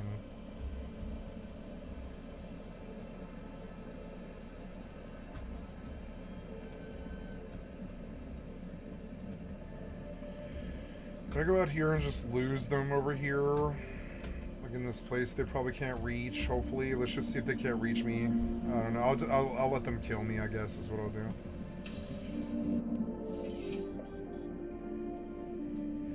So I'm going to put a baseline of materials in the ship so I can craft Due something. to recent legislative action, welcome to UC. Oh, well.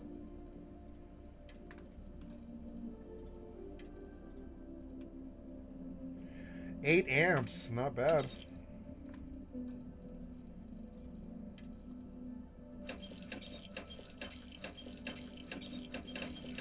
She had argon. I wonder if she has toxin.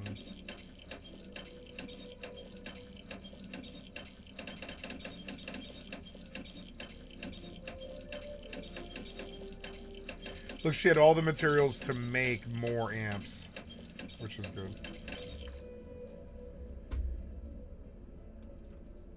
I need something with a sniper scope.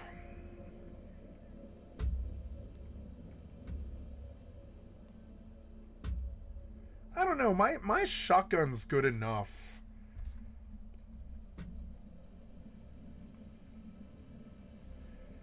Crappy guns. I haven't seen a sniper rifle in a while, honestly. I haven't seen a sniper rifle.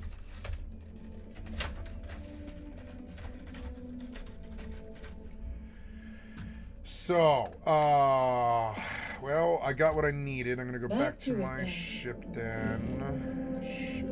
Oh, too much chemicals.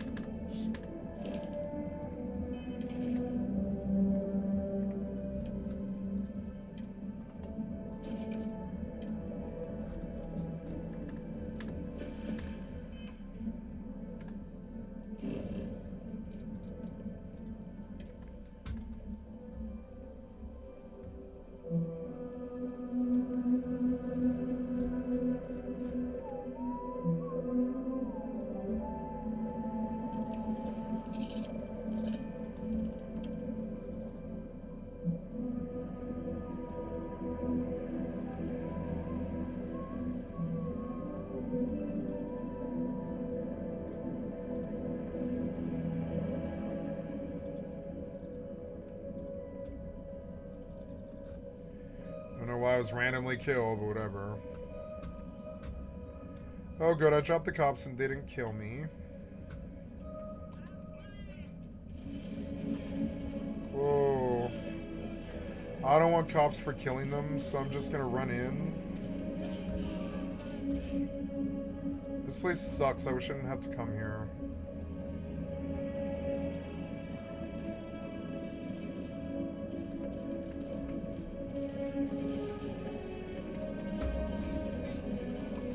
No! Why do I always die 5 feet from the fucking goal? It's so dumb. Come on, man. If I shoot him, I can't, like, get in there and stash it.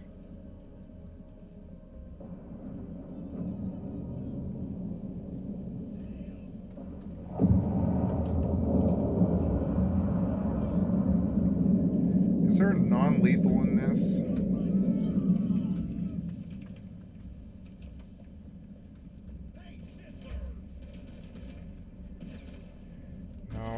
Just go past. Nope, nope, nope.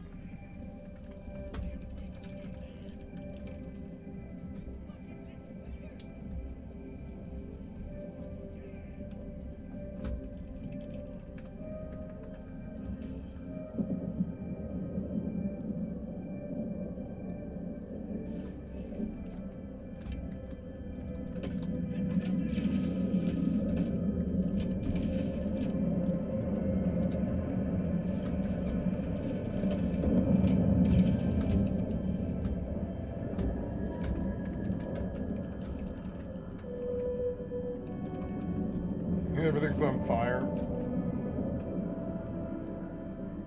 2/12/87.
Come on, man. Switch, switch.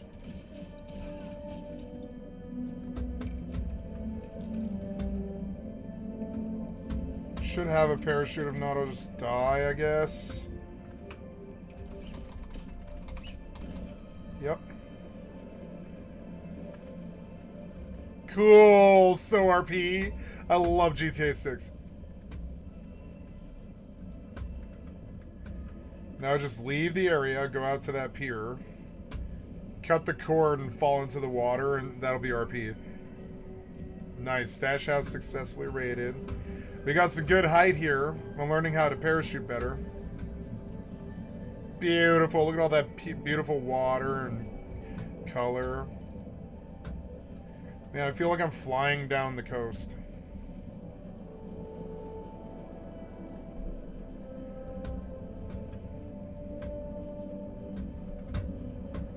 Ooh, there's some kind of boat. Let's go get it. Oh! Oh! Yep, get up. I lived.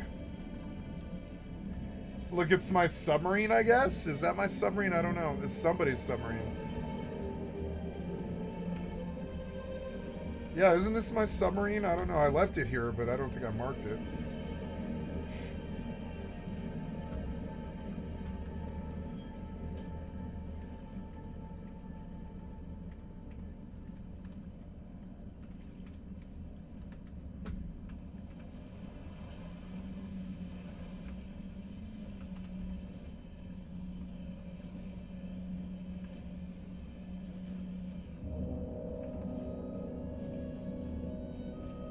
Look, there's a wave coming. Can you, like, surf in this? There's, like, waves.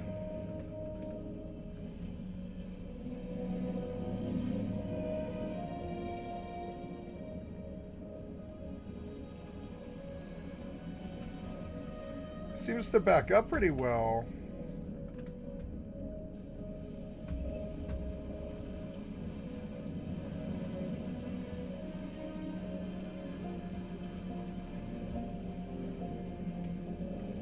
Cool.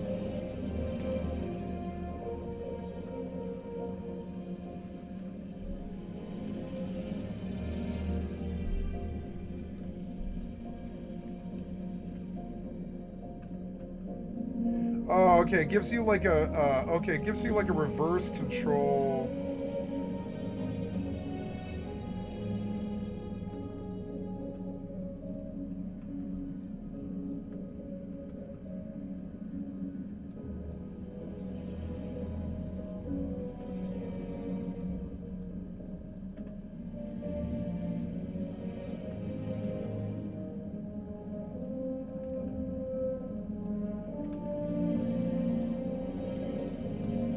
Cool, and I could just sit down here for a while. Fuck yeah. So I don't want you to log me though.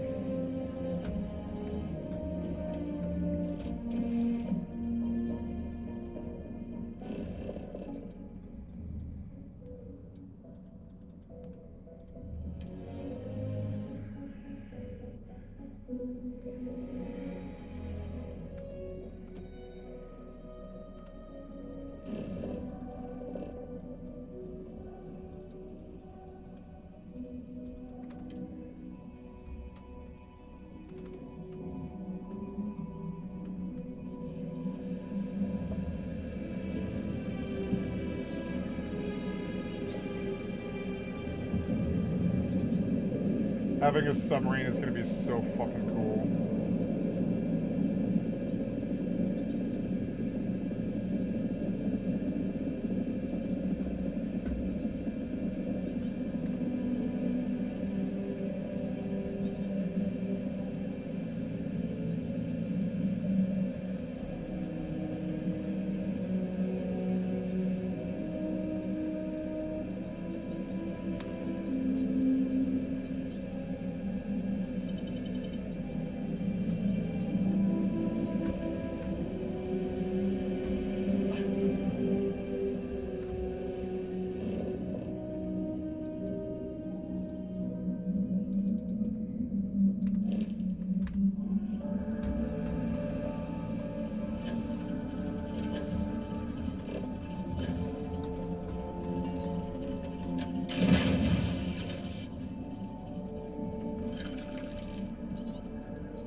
wonder what that is. There's a ship over there. I could steal it, maybe. Right across the water from me.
Shadowfrax.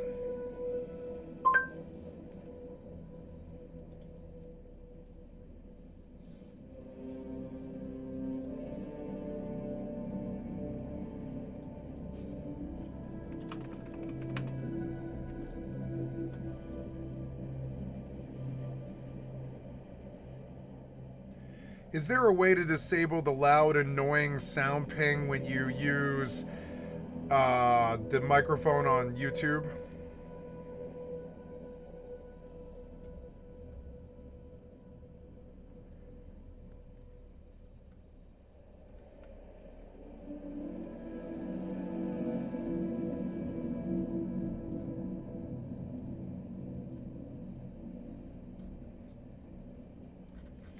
This was nice.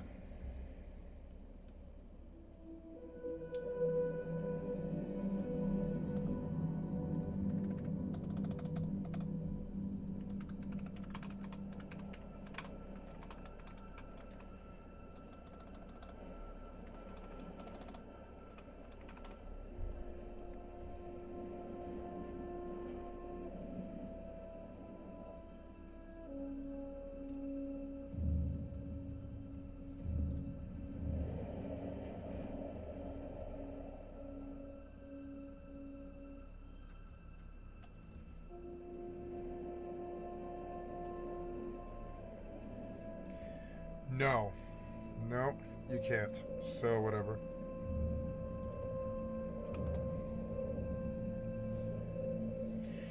Flight recorder and pilot code lock. Skip plugin rules. Biome fog. Okay. July 2025. This is from 2 weeks ago. I'm looking for anything new. No, there's nothing new, huh?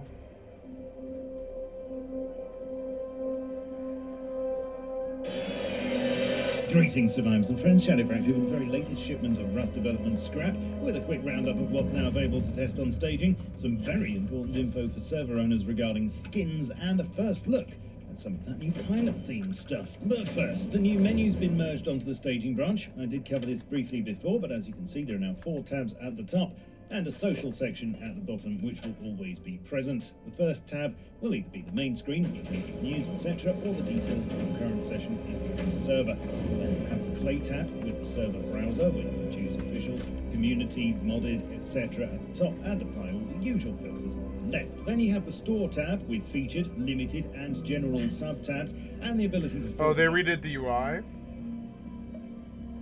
New menu. Okay. The server will then have the play tab with the server browser where you can choose official, community, modded, etc. at the top and apply all the usual filters on the left. Wait, Then this you have zero the wire store is not tab with stealing. Featured, limited, and general sub-tabs, and the ability to filter down to building skins, decor. I don't think anyone's living here. Wait, there's a giant bird out there. Apex Parahawk. Shown briefly before is the new skin viewer, which will let you inspect each skin in minute detail before deciding on a purchase, which is probably my favourite upgrade of the whole thing. Plus, this does of course apply to the inventory tab, where you can overload anything you personally. Hungry now. Lastly, there's the settings section, which is pretty much the same layout, but in a much cleaner and easier to navigate format on its own page, and as before, the gestures menu has been reworked and allows for quick dragging and dropping of gestures to the wheels, along with previews. Things merged to staging this week are all of the new environmental changes, namely biome fog, volumetric clouds, colour grading and weather. These are looking much better than the last time I checked them. Each biome now has its own fog and colour filter to set the ambience. Volumetric. I couldn't hear what he was saying. I want to hear it again. The new menu's been merged onto the staging branch. I did cover this briefly before, but as you can see, there are now 4 So that's tabs probably at the live top now. and a social section at the bottom, which will always be present. The first tab will either be the main screen with the latest news, etc., or the details of your current session if you're in the server. You'll then have the play tab with the server browser, where you can choose official, community, modded, etc. at the top, and apply all the usual filters on the left. Then you have the store tab with featured, limited, and general sub-tabs, and the ability to filter down to building skins, decor packs, hazmats, or weapons, and all the DLC is now shown in much greater detail when you Wish I could click put on a it. scope Something on else, this as thing. shown briefly before, is the new skin viewer, which will let you inspect each skin in minute detail before deciding on a purchase, which is probably my favourite upgrade of the whole thing. Plus, this does of course apply to the inventory tab, where you can ogle at anything you personally own if you like. Cool. Feeling a bit hungry now. Lastly, there's the settings section, which is pretty much the same layout, but in a much cleaner and easier to navigate format on its own page, and as shown before, the gestures menu has been reworked and allows for quick dragging and dropping of gestures to the wheels, along with previews of each one. Some other things merged to staging this week are all of the new environmental changes, namely biome fog, volumetric clouds, colour grading and weather. These are looking much better than the last time I checked them, and each biome now has its own fog and colour filter to set the ambience. Volumetric clouds can also be enabled in the experimental menu, but they're not being forced on you. Oh, and the old cool. ones are still New here clouds. if you wish. You've also got all the hardcore mode refresh stuff merged to staging now, and as mentioned last week, this includes the craftable compass, which sadly doesn't point to any nearby loot. That would be fun though. Fog of War is the other big feature, which from your comments last week seems to be something a lot of you would really like to have back in standard Rust. As mentioned last week, thanks to many efforts behind the scenes, you should now be able to load into a staging server much faster. And as with everything else here, this should be coming to the main game in next month's patch on August the 7th. Now, I'm here to make sense of some legalese for you, as the community server and hosting guidelines were recently subject to change. And this will impact any servers that use plugins to control This is where I which died skins last time. players Let's can see if use. my body's In a here. nutshell, now server owners will not be allowed to either deny players the use of any official skins they own, or allow players the use of official skins they don't own via plugins, under penalty of either server delisting or potential game bans for serious/repeat offenders. However, test/cinematic servers are exempt, and this also only applies to official skins and DLCs that can be bought with cold hard cash, and not to any unaccepted ones on the workshop. Now let me unpack that nutshell and go into some more detail for you. Basically, for a very long time, plugins such as Skinbox, of which I myself am an enjoyer for educational purposes, have been used not just for creativity, but also to either restrict the use of skins that players may own, or allow the use of skins that players may not own, many times as a VIP perk. The changes to the guidelines which came in earlier this week mean this practice is now verboten. Plugins that allow for the use of official skins you don't own aren't banned in themselves, as they can still be used on servers that are set up for testing game mechanics, and it's important to note the word temporarily being used here, I think, as a clause to ensure people aren't trying to game this somehow. It's important to note that this also only applies to officially accepted skins and DLC, and you can still do whatever you like regarding any unaccepted skins on the workshop. And here are some fun facts for you. Did you know that there are currently 4,605 accepted workshop skins, but a grand total of over 155,000 unofficial ones of varying quality, with 70,000 of those having 50 or more votes. Anyway, personally, I'm surprised it took this long for these changes to happen, as DLC and skins are pretty much the lifeblood of Rust now. Not sure if anything financial behind the scenes prompted this. I don't have access to info like that, and it might just be a standard tightening up of the rules. I don't think this will put a stop to servers granting skins, just that there will probably be an uptick of unofficial skins to the workshop now, with curious similarities to other well-used ones. But what do you think? Agree? Disagree? I like it. Are you affected by this? Please let me know your thoughts below, and I'll leave a link to this page in the description for you. In other words, the team are busy making scientists more intelligent, which will take some time still. They're not exactly the sharpest. There's also the naval update, which will be the biggest splash later this year. But from pirates to pilots, and in August there'll be the pilot DLC, which includes a new crashed pilot Hazzy and M15 skin, but also a couple of other things which I can give you a look at today. First of all, the flight recorder, which will be a new small box skin, black box that's actually orange. And when I saw this, I thought, wouldn't it be a fun new mechanic if someone could find an actual flight recorder from a crashed plane that would, I don't know, grant them a blueprint unlock or something. Anyway, the other item that will be part of the pilot DLC seems to be a new code lock skin, which does look really good and may well have some extra lights to set it apart from the standard one. Ironically, it also has a key. But what do you think? And what are your thoughts on all the rest of today's news? Well, guys, I've been playing Rust for a very, very long time. This last, about a month of playing, I've just, really been struggling to have, a wipe that I've been satisfied with. And maybe it's just, bad luck. Maybe I'm burnt out and I need a break or something. But something I've just been Rust all the noticing time. is Rust progression just Rust all the time. really needs an update. And a lot of this game really needs an update. I think that adding, all of this crazy content, like the jungle and stuff, looks cool on paper, and it was really impressive to see the jungle, but correct me if I'm wrong, it's been almost less than a month. It's been a little bit more than a month, and jungle is the hype is kind of dead already. No, I feel like the just hype like of the bees, jungle just died like within 2 talk weeks, about Stay even With though Me. it was the biggest content patch Rust has seen in a long time. So correct me if I'm wrong there, guys, but I'm pretty sure that I'm right there. I've asked around with other people, and they agree, at least people in my circle. You know, the reason why I'm doing this with you guys is because most of you play Rust or at least watch Rust, right? And so I know that it would be better to ask you guys as well and get kind of an idea from chat. You know, chat is notoriously great to ask questions. So yeah, that's what we're doing today. We're basically talking about Rust and just kind of having a little conversation. And so yeah, today I'm going to be talking a lot about all of that. I've prepared a list of good, great, bad, and ugly. And how I'm going to be using this Google Doc is I'm going to be going through all of, well, not all, that would take a while. As many as I can. I'm hoping to at least go to the combat update, which was in 2022. And so I'm basically going to be going through each update. I'm probably just going to quickly scroll through it, or just scroll to the bottom where the actual patch notes are easy to read, all the way at the bottom here, and just go okay, B catapult bomb, where do I put it, right? I'd probably just put that in bad, right? Because no one's going to use it, and the only people who are going to use it are trolls who just want to make raiding miserable, right? You know, obviously you guys have your own opinions as well, but yeah, that's going to be the aim of today. I want to start by saying that I think Rust really needs a progression change. I've been preaching this for a long time, but it is just you log into Rust, at least for players at my level, which there's a lot of players at my level, but you basically log into Rust and you get to tier 2, tier 3, finish your base even in the first day. And then there's just not really any other objectives other than to PvP people. But most people kind of just focus on their base and chill in their base. And there isn't a progression level past okay, we did first oil rig, we have tier 3, now what do we do, right? It's just you get there so fast, it comes to the point where there's not really an objective anymore.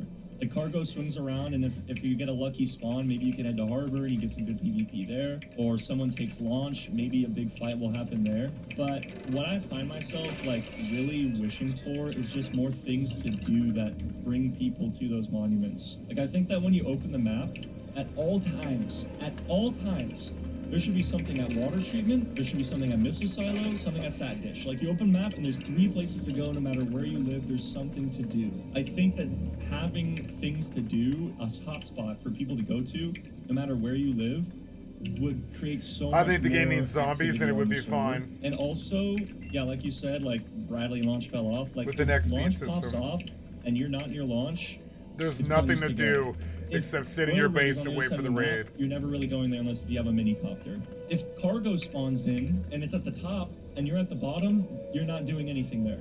So you're waiting 3 hours for cargo to spawn. Oh, it's unlucky spawn. Now you gotta wait another 3 hours for something interesting. First day monuments is Warzone. Second day barely anybody. Exactly. Like, when I play a Monday server, I literally struggle to get a base down sometimes for the first 3 hours. And like, you go into train yard and there's people because they all need those shitty crates. They all need like the couple of military crates to find their first gun. They need the recycler.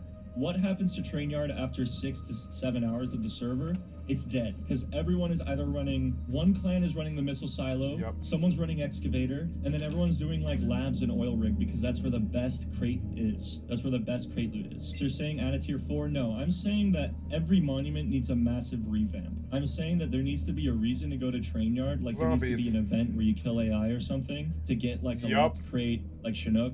Or maybe it's like a few elite crates, even like some elite crates, man, like something where it's like, okay, there's AI that spawned at this monument, let's go fight them. Everyone goes for a reason to get that chance of an AK. But if there's no chance of an AK or those high tier loot stashes at train yard, why the hell would you go there?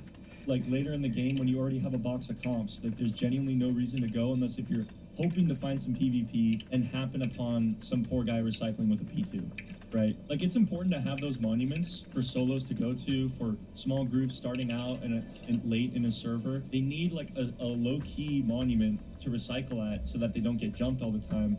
But we also need to make sure that there's options for those later game players, because at this point, later game is 6 hours into the wipe. Clans can get shit done within hours and have tier 3 within an hour, and at that point all they're doing is running rig and then raiding people or waiting to get raided. Like, dude, the way this game plays is just sitting in your base waiting to get raided. Like, I'm guilty I of this hate as well, it. Yeah, I won't do it anymore. What else do you do? Some people don't have 6 hours on wipe night. Yeah, and that's totally fine. People progress differently. As someone who plays this game all the time and for long hours, like at least 8 hours, I don't play every day, but when I do play, I play for at least 8 hours a day. You just like progress so fast, and everyone around you who's also playing the game on the same level, which is most groups you run into, are also progressing at that same speed. There's a lot of learning to this game. It does take, I would say, like minimum 2 to 3k hours to really be like super comfortable. There's a lot of exploration that's required to know where the crates spawn and all of that. I think that a lot of people started playing around January 2021 or around the combat update, which was 2022, like May or something. And those players are now getting those hours that make them more experienced, and I feel like I'm feeling it now on servers. I've just been getting bored of the progression. I think that, like, there's no reason for Underwater Labs to have the loot it does when Train Yard is just terrible. Like, why is it that cargo ship, oil rig, Underwater Labs, like harbors that dock oil rig, all of this stuff is like on spawn beach. It's on the beach. There's almost no reason to go N14 and build inland. You get airfield in Radtown. Like, Radtown is the worst monument in the game, and it's almost one of the I like ones. Radtown. How is a monument that requires you to have 28 rad protection and like 5 crates getting added in 2024 or 2025? That's my main complaint about the game right now, is just how unalive a server would feel despite it being full pop. And I think progression is to blame. I think not having like events to go to is to blame. I think that when you see airdrop inbound and a plane goes over you and doesn't drop an airdrop because it drops in the snow and you're in the grass, it's just like, what's even the point of seeing that toast? Like, it should drop 2 to 3 airdrops on opposite sides of the map, because people in the snow aren't getting the one in the grass and the people in the grass aren't getting the one in the snow. But if you drop an airdrop for both of these sides of the map, then it gives people things to do. First thing that's going on in your brain is, okay, is a clan controlling that? Do they have a tower overlooking it? Is it even worth going? But if you see that AI spawned at Train Yard, you're going to be like, okay, maybe me with my like P2 could go to that and stand a chance. Maybe no one will show up and I get a crate, you know? The thought of 75 maybe there's a fucking chance gigs. that there won't be people incentivizes less skilled people to go, and then maybe there is a chance that there is people incentivizes more skilled and more experienced players to go. But if you have Bradley getting taken at launch, most people that are like lower tier are like, I'm not going to that, fuck that. But higher tier are all going to that. Or maybe they don't even bother either because they're like, okay, it's a roof camper who no way I'm going to that. The player base is the problem. Yeah, so how can you force that player base to do something? Right? How can you force the player base that is roof camping, sitting in base, looting their tier 1 monument and doing nothing else but progressing just as fast as if you were to build at a tier 3 monument? How do you force them to do something, otherwise they'll fall behind? Or how do you get people who are trying to have fun on the server to go and fight people and find player interaction while everyone else is sitting in base? I think it's by creating more reasons to go places. Because 6 hours into wipe, you have all the comps you need, so it's pointless to go farm a monument for comps. But if you go to a monument for PvP, if you go for the chance of an AK or explosives, it's more worth. It gets you out there. So launch and rigs, exactly. But even launch is dead sometimes. Like, rig is almost a guaranteed place to go, and it's in the freaking ocean, in the middle of nowhere. Like, realistically, you can only access that place with a tax of scrap with a boat, or running all the way over there to that shore and swimming over with diving gear. Like, if you make launch the same caliber of oil rig as in terms of, like, reason to go, holy shit, it would be insane. Like, this door right here, this massive door, like, you swipe red right here, this whole door opens and Bradley literally like strolls out and then you take it. I think that's a suggestion H-N had, and that's like, in my opinion, genius. Like, that would actually, like, imagine like clans now have a reason to do puzzles and get red cards beyond like oil rig if they live there. Like, why the hell is Missile Silo as loaded as it is for blue card? It's a blue card and you get more stuff than you would from launch site. You have to navigate a green card swipe and a fuse, and then you have to run across launch, avoiding Bradley and players, to get to this fuse, put it in, flick it, turn the switch, gain rads, so much rads that you need to drink water and I hate this rad stupid protection shit. and use Yeah, top, like, it was so fight bad. Scientists, get to the top, and you got 2 or 3 elite crate spawns. And you get that. You Yeah, get it's that. not worth it. What the fuck is that? I would literally come up here, loot these crates after all that work, I'd run straight to this railing, and I'd fucking jump off. Silo has an ungodly amount of scientists. It's true, but you're underground, so people can't hear you shooting them. And it's also a controlled area. Like, if you know what you're doing, it's a lot better than launch site. I'd much rather fight those guys than these freaking guys hanging out on like scaffolding, shooting down at me through like little pixel peek and dealing with that in darkness. When you say like monuments need specific loot, I kind of agree with that. I think that they should almost behave like biomes do, where you know you're gonna go to the snow to get sulfur, you know you're gonna get stone in the grass, but you can still find sulfur and stone in those monuments, right? In those biomes. But what if launch just had a little bit more pipes? You still get gears, you still get everything else, but it's like, I really need pipes. Then you're gonna go to launch. I really need springs. Airfield spawns them a little bit more. I think that would be really cool. Like, dude, when I was playing No Tech Tree on Blue Lagoon, I needed a med. So I went to water treatment because I know that there's some med crates that spawn there, found a med kit and recycled it to research a med. Like, is that not just like a super cool way to get people to go somewhere? So yeah, guys, I think that rounds up that section of our talk. Now I'm going to get into the juiciness of going through all of Rust's updates, figuring out great, good, bad, and ugly. So yeah, first off, we got nerfed, buffed, and balanced. So these are the kind of updates that I want to see in this game. I'll start by saying that balancing what is currently in the game is what we need more than anything. And this update was actually pretty good. It did add some good changes. I think they could have done even more. Like, there were some glaring ones that needed looking at, but overall it's pretty good. So bee catapult bomb, I'm just gonna put that here, and I'm gonna put fucking bees right below it, like bee grenades, because I think that all this does is ruin performance during raids and make the raid just AIDS. Like, bees barely do anything to you. They just terrorize your headset, they terrorize being able to see, and terrorize your FPS. what I thought I was gonna do is it like forces people to leave their walls, you know? But you can kind of just like sit in them, and it's just an annoying nuisance. And if they made it any worse, it would just be too good. Oil filter and soda can craftable silencers, and reskinning the current silencer into the military silencer. Military silencer, genius. Making the silencer uncraftable was huge because snow became just silencer whiteout ugliness. And it's still that way, of course, because people are going to be finding silencers, but it's way less, you know, or I can see it being way less due to this. Solo nerf though, it's true, but that's why they added the oil can silencer. I think that's good. And I think, honestly, the soda can silencer is like, might as well not even have it. Pay to win skins are an issue? Oh yeah. Oh yeah, that is an ugly. That is a big ugly. I'll just put that in there now, but that is easily one of the worst things in the game. There's nothing worse than dying to just fully whited out players that you can't see. It's really sad. Like, I don't know if you guys knew this, but the snow is literally like the color white of like 0000. Like, it's like literally the most white on earth. Like, my Google Doc page is literally the same color of fucking white, pretty much.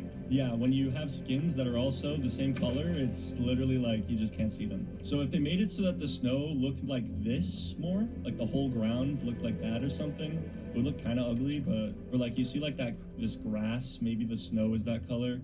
I don't know. That would probably be their only way of fixing pay to win at this point. We need a mech category. I think that actually is true. Make that just gray, and we'll throw in the targeting attachment. Okay, overhauling lighting. Great. Not being able to see outside of like an airfield tower and launch sites, or being in a monument, being in your base, and the like lighting just instantly gets dark was the worst thing ever. They created this problem, and now they've added a solution, and now it's a great solution. You know, it never should have happened in the first place, but we're here, and we were dealing it for like 2 years, and now it's finally gone. So indoor lighting is actually playable. Finally. Quicker LR 300 deploy. Okay, I'm just gonna wrap. So if you guys remember, LR got a buff. It got the implemented burst into it. Now it has a faster deploy. It had like a tighter change to its like to its recoil or its burst or its spread. I mean, I'm not sure exactly, but I remember LR got more of a buff than just this. And I still think that the LR is bad. LR needs more buffs, in my opinion. I would much rather pick up an AK. Like, if I had an LR in my base and an AK in my base, I would still choose an AK. But the thing about the LR is that if you don't have a holo and a laser on it, it's not nearly as good. Like, the only reason LR competes is because it has a laser on it and a holo. But without either, it's pretty bad. But if you give me an AK without anything on it, it's still really good, right? Okay, this is huge. Another example of creating a problem and then making a solution, and then everyone praises them for it. You know what? It's not even worthy of putting in great because it started as a problem that they fixed. But comp bow turrets, nerfed. That was the worst era of Rust ever. So very glad that they did that. But yeah, like, I think the military silencer and the lighting were the two biggest changes out of this update. And everything else was either just kind of like good or meh. But like anything that involves bees, I think should just be not in the game. Okay guys, this is big updates. So yeah, this was like one of Rust's biggest content patches in a long time, but I think that the jungle hype has already died down a lot, if not entirely. I think there's a lot of reasons for that. So, added the jungle biome. The jungle biome was really impressive when I played it. It was a really cool thing to experience for the first wipe playing it. I loved seeing all of the new features and all of the new animals, and really cool to see an update like this. But it gets old fast, exactly. There's no reason to build in the jungle, other than if you're a solo trying to lay low, or a group trying to lay low and avoid getting much PvP. There is no reason to go there, because monuments don't typically spawn in them. The AI is unforgiving. You can get randomly attacked by a snake, or a massive health tiger can just lock its eyes on you, and now you gotta shoot it, and you got no silencer now, so you're just giving away your position, and then you get ratted by a DB. Like, this is literally what I think about when I think of the jungle. I don't think about it being a great biome. I think about it being what I just described. And for that reason, I'm making the jungle meh.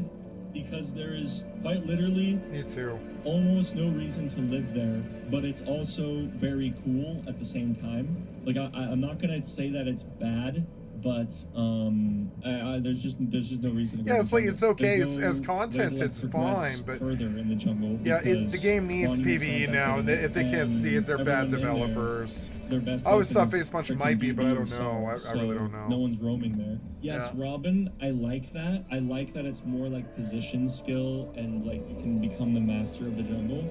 But the issue is that who are you fighting? Most of the time, the jungle is going to be like this place where players are going to avoid rather than try and go into.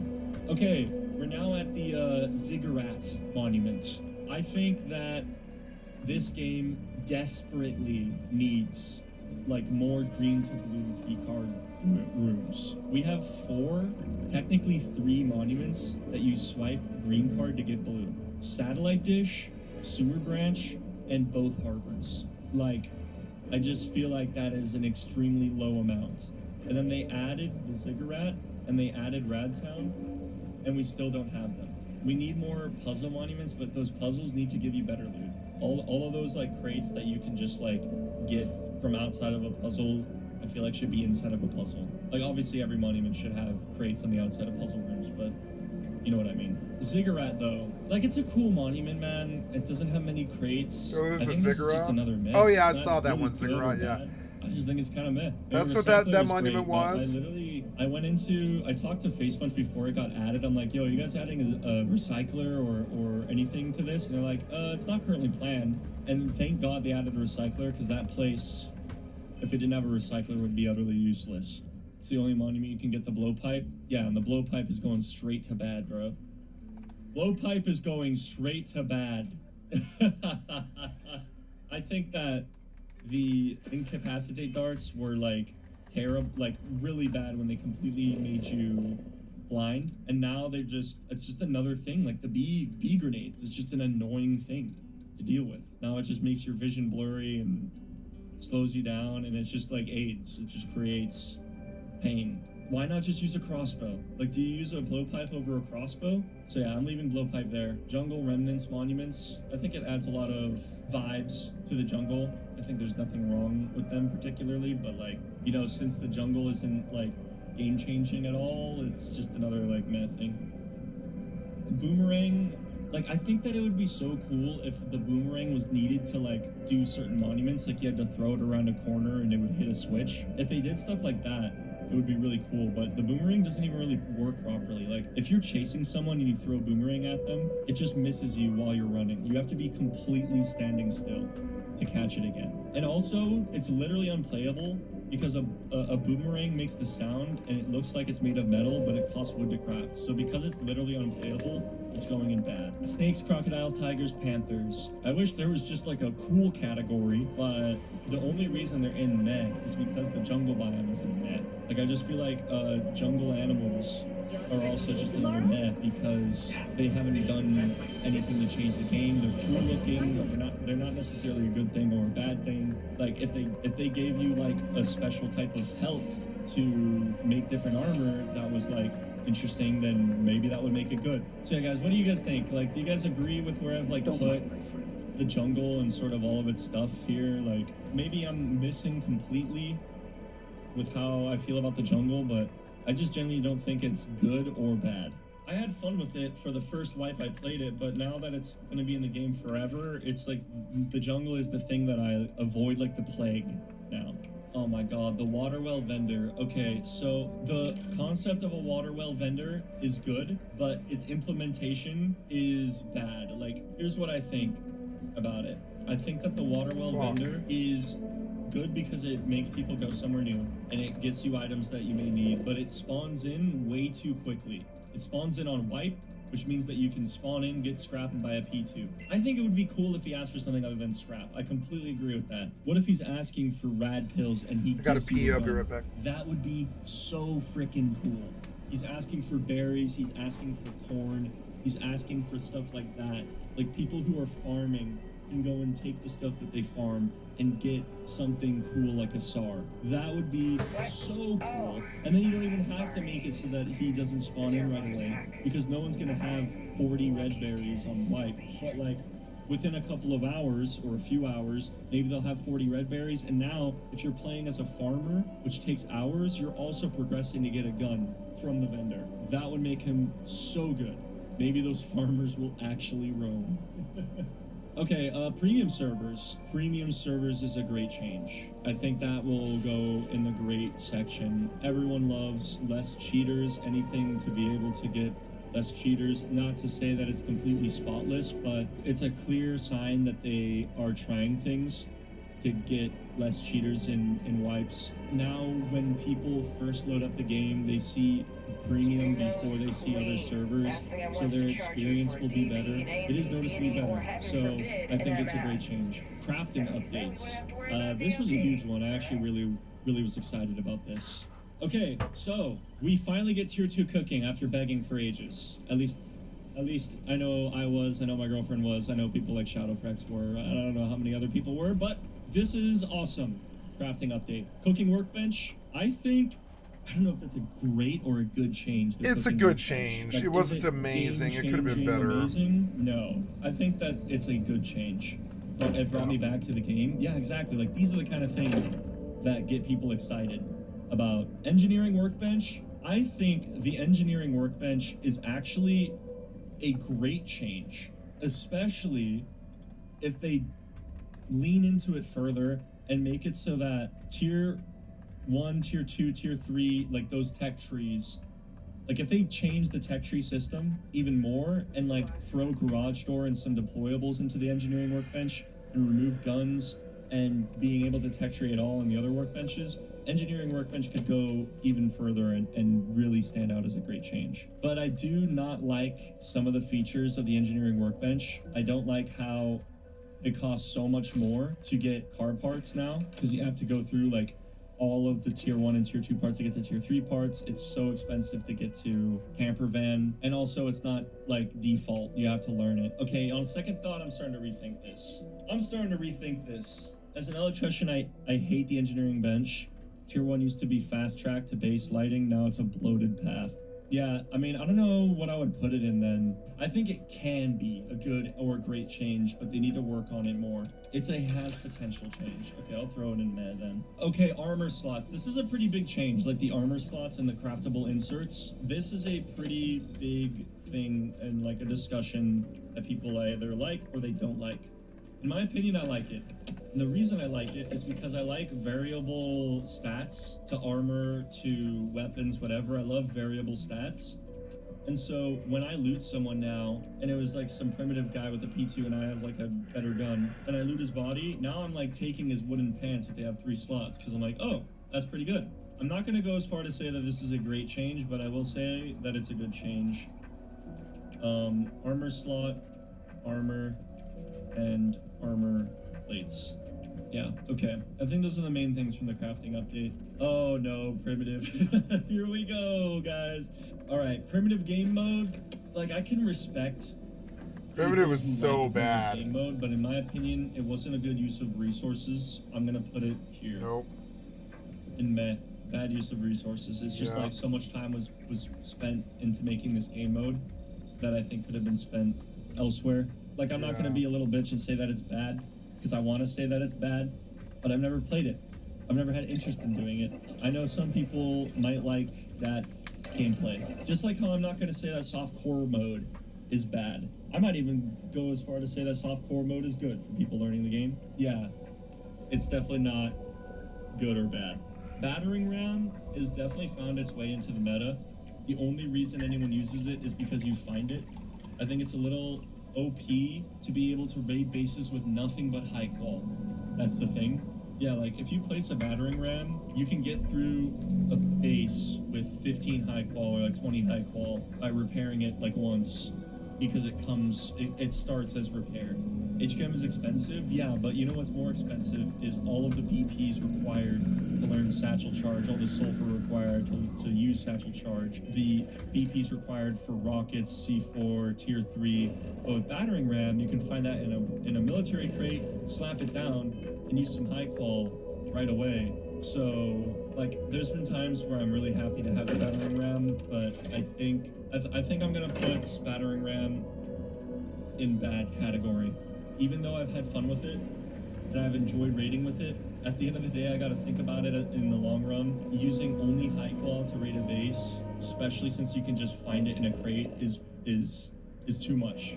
Added 4-shot mini crossbow. Okay, so I think the hand crossbow is low-key bad, mainly because of its iron sight, and also its drop is horrendous. It's only really good with like a shield. You actually still need like so many shots. Like if you're close enough to use a hand crossbow, you might as well just use a nail gun. You might as well just run crossbow nail gun, shoot the crossbow, switch to nail gun. It's still a better combo. So hand crossbow is bad. Wait, horses now increase comfort from a fire when in proximity? What? So if you're solo with a horse, he's now your best friend, and you can place a campfire down and get higher comfort? I am learning from this right now. What? True! I can test! That's why I'm here! I keep forgetting that! So, let's give this a go, guys. Campfire, light. So usually it's 50%. No way! No way! What the? What the? You can chill with a horse and get 100% comfort. I did not know this. You can even sit on it. Friend good. Okay, wait. What about if you're like in your base, right? Like what if you're in your base, chilling. You light the campfire, right? And usually I'm at 50. Just want to make sure. Yeah, and then you pull up your horse. Put it up to the wall. Oh my god. Someone tell William. I'm literally putting a horse stable on the outside of my campfire when I'm solo. I'm actually doing this next time I solo. I'm doing that today. I think that's pretty much everything from the primitive update. Okay, we're on page 2, guys. I believe page 7 is where the combat update is, so let's see if we can get there. Polish and progress. Wolf animation. Oh, fuck. Okay, I'm gonna say the wolf AI changes are bad from a gameplay perspective, but like kind of cool from a realistic perspective. Like how far they aggro range, way too far. I'm like, I will be on the other side of a mountain, I'll hear it howl and go like, oh, someone's getting attacked. And then it'll come for me from like over 80 meters away. I'm like, dude, seriously? Yeah, I think that the animations and stuff, like, it's cool to see the AI get so advanced, but it's so annoying to deal with. Okay, I think that's pretty much it for this one. Let's try and move through these. Okay, armed and animated. Oh, this is gonna be kind of cool. All right, tier 1 SMG. All right. I mean, come on, like, the tier 1 SMG is so bad. Like, it is so bad. Like, I remember when I first played with this, it was fun because it was new, but like, it is just garbage. Like, they need to add a little bit more damage to it or something. I don't know rounds. exactly, but it definitely, it needs a change. It's really bad. Yeah, why would you ever use it really? It's weird. If it was cheap, if it was just metal and wood, it would be okay. Change. I think I'm gonna do it. I don't care what anyone says. The SKS is a great change because we needed a tier 3 craftable weapon, and this was like perfect. Do you guys remember that they were gonna make it a SAR skin, and everyone was uproar about it? They were furious about that being a SAR skin, and I hope that they changed their mind because we were so mad about it, and then they made it an actual gun. And thank God, because it is so good. We needed this gun. It filled like a gap that needed to be filled, and overall, huge change. This is probably one of the best guns they've added to the game in the last few years. Okay, I don't think there's much else in this update. So, okay, this was world update as in rocks. Okay, this is another big one. World update. I don't know why this is the first thing, but added handheld diver propulsion vehicle. That is literally just meh. Has anyone used this? Okay, how much does it cost to craft one? Let me test out DPV, guys. I just don't like how you have to place it. Like, if it was like something that you always hold, you know, like an actual item, I feel like it would be way better. The reason I don't like it is because, like, if you're building blocked, you can't place it. Welcome to Centauri. All sales are fine. Well, that's Oh my not a god, it's fucking too shallow. Tell me, were you to See find what I mean, yourself chat? in the unfortunate position of my. needing to use a Alright, weapon? this is already what dog suits you shit. best? Something up close and personal? Rapid fire?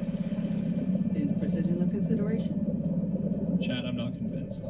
I mean, it's fun. Like, yeah, I feel like I'm playing some Monica and it's like cool and all, but I'd rather have slightly slower speed and be able to shoot like spear gun and stuff, or have the faster speed and use a rowboat. And then wait, like, what does it cost to craft? Nah. Ah, yes. 15 high qual and a precious Please. tech trash? No. I am generally gonna say with that crafting cost that this thing is straight up bad. It needs a buff. Legacy wood piles. Oh, that's going in the great section. Wood nodes are going in the great section. Huge change. I think everyone loves those. I swear to God, if I hear anyone say, well, it buffs clans, I'm banning you from the chat. Radtown Monument. Oh, I'm so excited to cook this monument, bro. Alright, we kind of talked about Radtown today, but my honest opinion is despite the, 1 or 2 diesel fuel that spawns here, this monument sucks. So, 1, 2, wow, military crate. So 3 crate, and then I think there's one more in here. Sometimes there's one in here.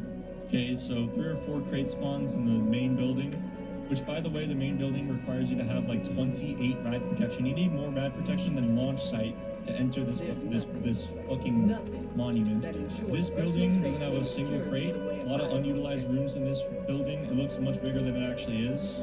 Not a single crate. Maybe there is one and it's not spawning. I think one spawns in here somewhere, yeah. So basically what I'm trying to say is that there's probably like 10 crate spawns across this whole monument. It costs a lot of rad protection in order to get in here. It has a recycler, so that's a good thing, and it's a fairly like hidden one, and it's fun to PvP in, but getting the people to get in here in PvP is the part that's hard. And a lot of the time you're gonna get easily grubbed. This monument, to make it good, needs this to be an active car lift, another car lift place, and throw a green card room right here. Green to blue card, car lift, Radtown is instantly way better. All these barrels are pretty cool. Maybe some crude or something. Even like a couple more crate spawns. And I would say that this monument is great. Well, if they do those 2 things and the puzzle has more crates, then it's good. And I want like a good puzzle, bro. I want another like sewer branch puzzle that goes underground and shit. I don't know. Like, I don't want some lazy ass harbor puzzle that has like 1 or 2 milk crates. They need to make it so that there's a car lift and a green card, and then Radtown is instantly good. And most importantly, there needs to be less rads in Radtown. I know it goes against the name, rename it or something. And I know it's like a nod to like an old ass monument in the game, but the amount of rads required to enter the recycler room is ridiculous. And it makes no sense for a monument with this kind of loot in it. And you know what would make this really cool? Is if Chinook Crate dropped right in the middle of it. That would be epic. Bad. Radtown is bad. Okay, now we're getting to the whole reason this is called the world update. I don't know why these aren't at the top. New cliffs added to procedural. Great. Holy shit, this is a great update. Massive W. New cliffs that are actually climbable, not these massive unscalable rocks. Amazing. New coastal rocks and revamped rock formations, I think also great. It was great getting back the God Rock, getting back Anvil Rock, these nostalgic rock formations, getting some new rocks as well, the Throne Rock and the Mini God Rock. In my opinion, one of my favorite ways to build bases in this game is freehanding shit. building and these rocks and stuff like that, adding these formations that can change a little bit with depending on the terrain was a great update. Yeah, these arch rocks are great. Some of them are a little bit unrateable, I won't lie, but it's okay having a couple of those on the map that are a little unrateable. Look at this, look, this god rock is so perfect for like a smaller group. And it ends right, oh my, wow, what an OP build spot. Holy Jesus, you put a tower on this and then you build in here, right next to the dome. That's insane. What else is in this update, guys? Okay, I think there's nothing else really.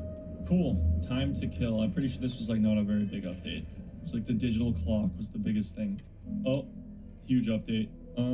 Okay. Now, patrol helicopter. Let me tell you guys about something, all right? So, patrol helicopter, those changes come in 2 parts. It drops at a monument, and it flees when you shoot it too much. Great change. Helicopter crashing at monuments. I think is a great change because now people can't just take it in their compound right outside their base.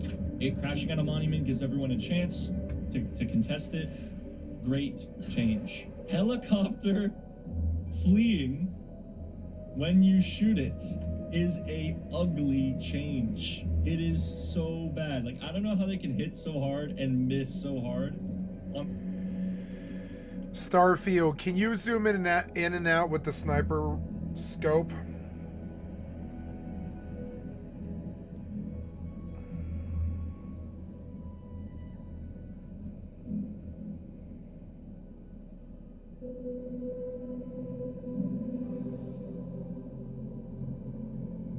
Surveying skill in the science tree?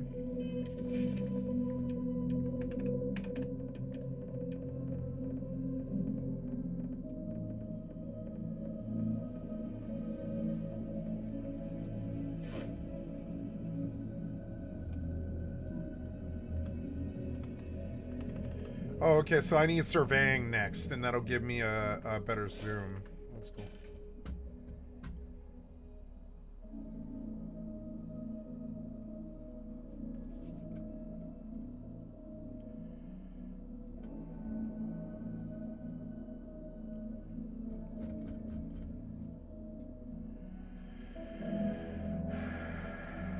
On the same patch. Let me run you guys through a scenario here. Helicopter is a event that you have to shoot in order to take it down. But if you shoot it too much, it flies away. Explain this to me. That's why you play Blue Lagoon. Yes, sir. Yes, sir. We did not have the fleeing option on Blue Lagoon. It does not flee when you shoot it because that's stupid. The way you take heli right now is to let it rocket your base multiple times to the point where it will actually destroy your base, like destroy walls. Like before, you would be just kind of bad at taking heli or using tier 2 weapons and you might like lose half of your base because of it. Now you have to lose your base and you have to take a bunch of damage and you have to like literally hold yourself back. It is an extremely unfun event to do now. And I have been screaming this from the hilltops to Face Punch, and they have showed every intention to not change it. Like, I remember asking them why, and they were like, yeah, well, the intention is to now, we want you to, like, chase it down. We want you to, like, follow it and, like, chase it down. And it's like, what? So not only do I need a minicopter, but chasing heli down, like, what am I, fucking James Bond? I don't get that at all. I'm just gonna throw it right here, road scientists. No way they did this. No way they did this. Typing quit grass into the console will no longer quit the game. You know how many people fell for that? And they finally had to just change it. That is hilarious. I did not know they did that. I don't think there's anything else here. Next. Alright, this is a pretty big update here. Road Renegades. Motorbikes. I honestly don't know where to put motorbikes. I like motorbikes. I think they were a good change. I don't think they're great. But They're I'm good. between good or meh. Where are we at, guys? Moto's good, bike's bad? Yep. I expected that. And I agree. Motorcycles are good, but bikes are bad. And the reason for that, well, I wouldn't even say bad. I would just say meh.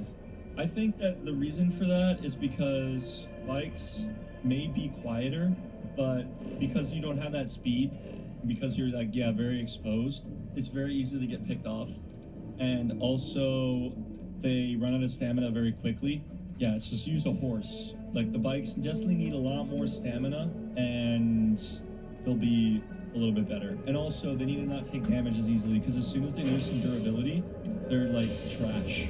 Okay, lastly, Traveling Vendor. Traveling Vendor is, in my opinion, kind of bad right now, because of how good, like, the high quality trades are. Some of it's like really cheap offers. I think that Traveling Vendor is good mixed in with the dynamic pricing, because now you can get a jackhammer for like 90 scrap. That I agree with. But things like how much crazy amount of high quality you can get, let's see what the Traveling Vendor... Jesus. Alright, so for example, this is ass, but for someone who's starting out on the server, maybe a pump for 50 scrap is pretty nice, or a custom for 140. This is a balanced Traveling Vendor, I'd say that's not bad. Custom for 140, Okay, but so I mean, this that's is where not it starts bad. to A go pump for broken. 60 scrap is not that 50 bad. high qual for less 50 than high 100 qual for scrap. 100 scrap. Insane. I think that it would be a lot better, like, Traveling But it Vendor makes is it a way good valuable thing to see if it, you know, to this find it. trade is maxed out at like 2. I feel like everything here is fine to be in a Traveling Vendor, and the prices are honestly fine. But it's the high qual part that makes it iffy. I'm gonna put it at good, but I'm going to put the high qual trade at bad. Okay, yeah, I think that's There you are. I think that's it. Captain. Deputy told me Seismic what went sensor. down. Great. Impressive work. Change. Seismic Captain, sensor if you'd is be willing literally to this transfer the version, documents this to the game's Major, attempt she and I have at been making discussing what offline comes raids next. less of a thing. At least, like, they start offline and then you have to wake up at like 3 or 4 or 5 a.m. I hate what it's done to my lifestyle, but also it's allowed me to actually get the content instead of just waking up going like, we got offline to GG's. When Rust Plus actually works, it's amazing, but Seismic Sensor is a great update for those who are able to wake up to defend. But yeah, I understand most people have lives and it's not very useful for them, but for me, it's a great change. I don't know if there's anything else really worth looking at. This was a very chill update. Oh yeah, Meta Madness! I remember like everyone saying like Meta Madness was like a joke. And I like agreed with that. Tier 2 and Tier 3 workbenches now cost an additional 10 to 20% scrap per purchase. Overall, I don't think this changed anything. This 10%, 20% thing. I think the game is played the exact same way. I'm gonna put it in bad because it just, I feel like it didn't do anything. Other than like hurt certain teams and certain players. Okay, wait. Okay. There's actually some big ones in the improvements area. Safe zone recyclers yield 20% less resources than Time for us before to and start take 8 seconds So per whatever you- cycle. Good? Acknowledged and Maybe accepted, even Captain. great. So with the Safe data zone out of the way, recycler. the Red Devils had though Nerfs. it's Indeed. Radtown Then I guess we'll see. recycling buff, though, If you'll follow is me. that necessary? Radtown recyclers giving more, I think, is actually bad. The nerf in safe zone is enough incentive for me to go to the Radtown anyway. Buff just the time it takes to recycle in Radtown and not the output. I remember this was the start of loot feeling so, like, Pointless. saturated. Yeah, saturated. Was this yeah. update. The buff came with the nerf, and I was like, this isn't even necessary. Like, I was already not going to go to safe zone because I didn't want to get less. Yeah, like, if you want to make tier 3 a little bit buff, like a recycler behind, like, a launch building that gives 25%, that could be crazy cool. But I think that the monument recycler buffs are unneeded because the safe zone recycler got nerfed. Tech trash, reduced cost, no, it doesn't really matter. I already talked about LR, these changes not really making it any better. Wait, I actually want to see what Requires a little more. was said about the LR tweaks. This should now be the best in class AR. They didn't even say A, they said the. They said the best in class AR. Bruh. That shit is buns still. The only way it's good is if you put a hollow sight and a laser on it. And then even then it still falls short. I never realized that. This is what's been like Damage is stamped in my good. brain like PTSD ever since they made this change. Whenever I Wow. like use the LR, I just think the best in class AR like in my head. I don't know if there's really anything else. All right, Captain. In here. Are you ready to become Cargo a ship citizen not of the dude, United this Colonies? should be all the way at the top, tip top. How is that just randomly in the middle? Okay, We don't really care so where else. cargo Once ship you earn your docking place. is the easiest thing to put on the Only grate citizens can own property section. in New Atlantis. Cargo ship docking also- is and probably all the citizens biggest receive an- great part of this list so Good. far because This isn't the only. this Please literally raise your made hand. an event Captain, that was borderline your service. uncounterable and getting pretty much dead Then, Captain, to here. the most alive We've it's ever also been. let the affiliate And realty it's office been out really in the fun plaza know finding you're now. at cargo the lately. There's It a kind of member of the sucks UC that like who's asked you to know speak to you have to go Normally, to this we tier would, 1 monument and they've stated they'll in order always- to get onto So it. I need So it incentivizes Let's hope it like never people comes. to build on Head to the each elevator. even more. You're But going to subsection like if, 7. imagine if I'll there make was sure like you're cleared for a access split by in the time every you get there. map and there was a harbor in the middle of the map. That would be insane. I think they should get cargo rats. I saw someone say that and I saw some people disagreeing, but I actually do kind of agree, mainly because of the nakeds that are just ratting it. And there are scientists on cargo, and it could be transporting nuclear waste or something, so it wouldn't be that far-fetched to give it rads. Just like enough where you only need like 10 rads to get on. It's just like the nakeds with rocks climbing on that are like annoying. A naked with a Yoka should not be going to one of the top events in the game. 50 fresh spawns, nakeds just sprinting full speed to cargo. Exactly. Imagine just spawning in and just going straight to that. Okay, so that's Meta Madness. Waves of Change. Updated Harbor and Cargo, but then the cargo docking was in the other one, so yeah, cargo ship docking was in Waves of Change. So Waves of Change was huge. Added minigun. I think it's ugly, guys. I think the minigun is ugly. I don't even think it's meh. I don't even think it's bad. I think it's ugly. The reason I say this is because it has too many things that are hard nerfing it. It's a good recycle, that's true. But like, how sad is that you get a gun and then you recycle it? The reason it's so bad is because it slows you down. It takes a long time to wind up. You have to reload it at a workbench. It's unrepairable. It doesn't do headshot damage. That's 5 things already. Military flamethrower. Dude. It's so sad, but once again, it's ugly. Doesn't raid good. You're not going to be using that to kill anybody. Yeah, good for low grade. Unload it and take its stuff and then recycle it. It's just another thing that you just... It's so sad. It is fun. Oh yeah, don't get me wrong. It's super fun, but I don't think there's really anything else going on in here. All right. Page 4. We're moving it, chat. We're moving it. Lighting the way. This was actually new lights or night light. Great change. Nighttime is brighter. You can see directly in front of you. Absolutely amazing. Exactly. Great change. For some reason, it's not as good as it was when it came out. Yeah, they really need to revert that. We need to crash out at them on Twitter, guys. Axe to riches. Yes. Okay. Huge. I thought this was a January update. Added metal detector. I know Elena would put this in good. I'm just gonna put this in meh. Okay, yeah, I'm getting to it, guys. Don't worry. Small backpack, large backpack. Great changes. Both backpacks deserve to be in the great area. That is right under cargo ship docking as the second best thing in the great section, in my opinion.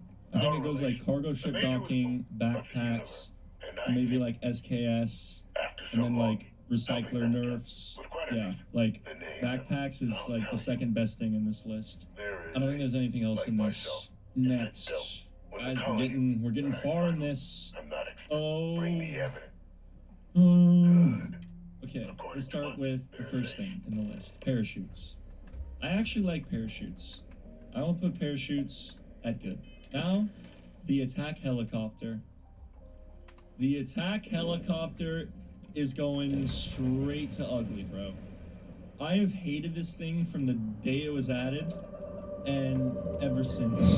It is just, when you see this thing in the air, you just can't help but just feel nothing but just anger and sadness all at the same time. Because you're like, great, now my life's gonna be miserable. I love it. When you're in an attack heli, I'm sure you're having a great time. But when you're not in an attack heli, and you're just trying to like play the game, it's miserable. The only way attack helis like get destroyed as if you have like an HMLMG with fire ammo. It doesn't even matter if you have the only thing they added to the game that nerfs it, which is the homing missile launcher, because you just shoot a flare and you don't get hit. It has this massive scrap cost, so only certain types of people are getting it. I think you know who I'm talking about. And Large yeah, those clan. people get to dominate the server even more than they do, even though they have numbers. And I think it should be removed from the game. It would make the game better as a result. Updated pump jack. Does this mean that this is when they added the pump jack in monuments? Because if so, that's a big change. Pump jack being able to use diesel to get low grade and crude was a great change. All right, so airborne update overall, kind of an L. Deep sea. The ferry terminal monument, I actually really like.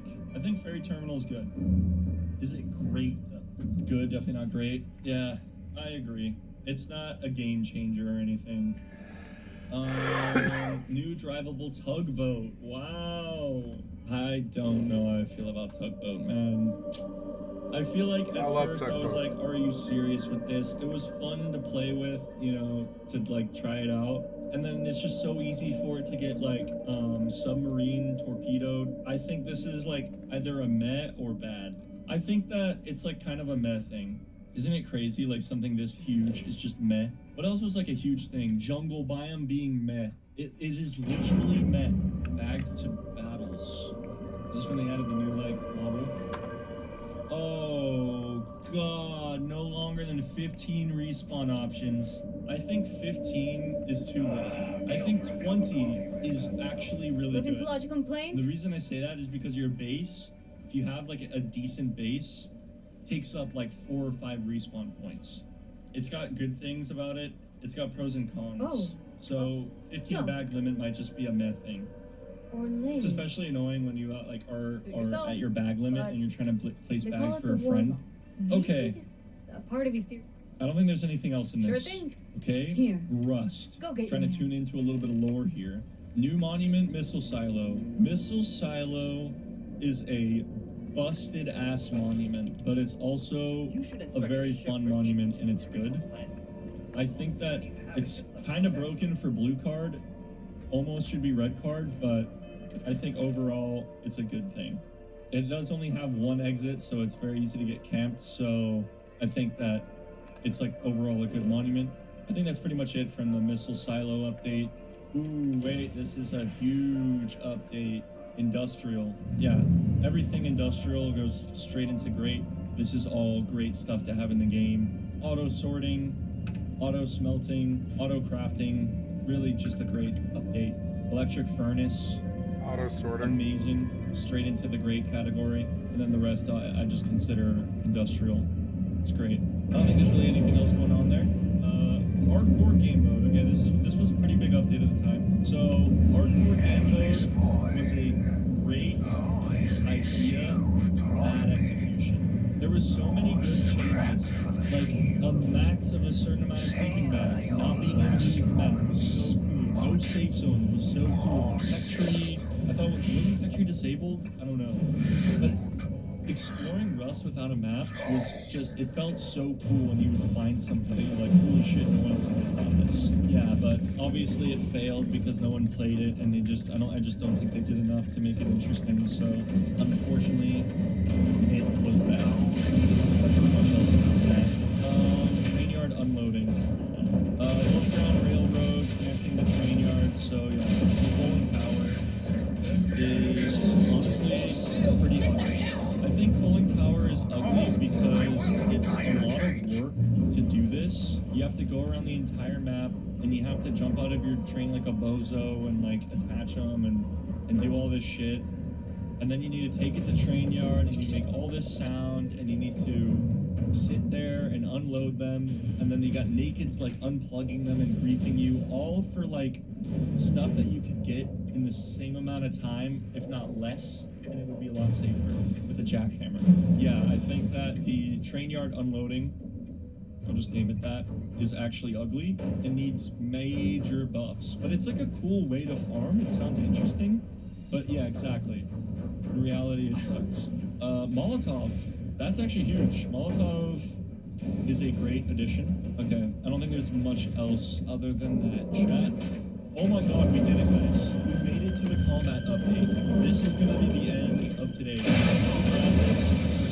hours and 15 minutes, and I said I would stop when I got here, so this is like Rust's biggest update, bro. Scientist to launch site, terrible. That's an ugly, because launch site was already bad. I remember everyone complaining about launch site monument, and then they just added the scientists. That was just completely bricked. Okay, so now we're just gonna go to the final thing, updated recoil. I think that the recoil update was just good. Now let me explain why I'm putting it in good instead of meh, bad, ugly, or great.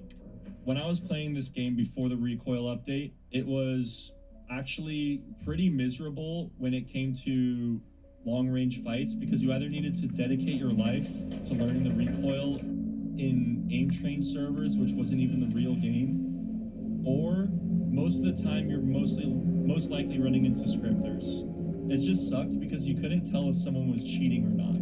At least when you get beamed, you're like, okay, that guy is most likely cheating, but before you just kind of had to accept that the guy could be good and could literally triple headshot you from 300 meters with an MP5. I think that what they did, if you script now, like, you're just kind of a joke. Like, I mean, like, why are you even doing that?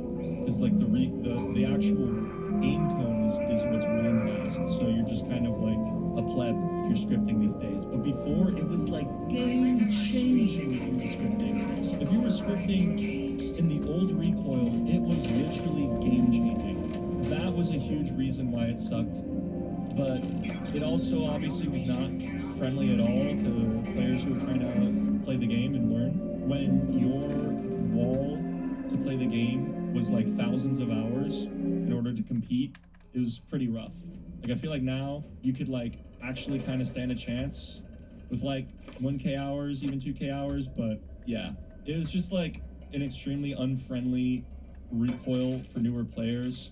And I think the new recoil, in my opinion, is still not good enough. That's why it's not great. I think that what they needed to do was try and do a learnable recoil that was easier, so that there's still some skill ceiling, or change it up or something, some kind of middle ground. There was definitely a time in Rust before the recoil update that I was like, we need a recoil update. And I feel like I'm almost feeling the same way nowadays with this current recoil update, where it's just like, okay, now I'm getting beamed in the same amount of time as I was before. So yeah, guys, here it is. This is like from current day and until June 2022. This is what the list is looking like. I might do this again and continue the list or something in the future. I don't know. So I'll just keep the doc, of course, but and continue off from here. Yeah, overall, looks like we've had a lot of good updates. Like, look at this. We've had a pretty solid amount of just good updates. There's been a pretty good amount of ugly updates, a lot more great updates though, and a solid amount that didn't need to get in the game at all. Like, pretty much everything in meh and bad didn't need to be added to the game, or the reason why it's here now is because it needs to get updated and it needs to get changed. And everything in ugly does not stand a chance. It needs to get removed, or it needs like massive changes. Everything in good, obviously good. Everything in great, don't touch it. But yeah, I like how this list came together. It was good.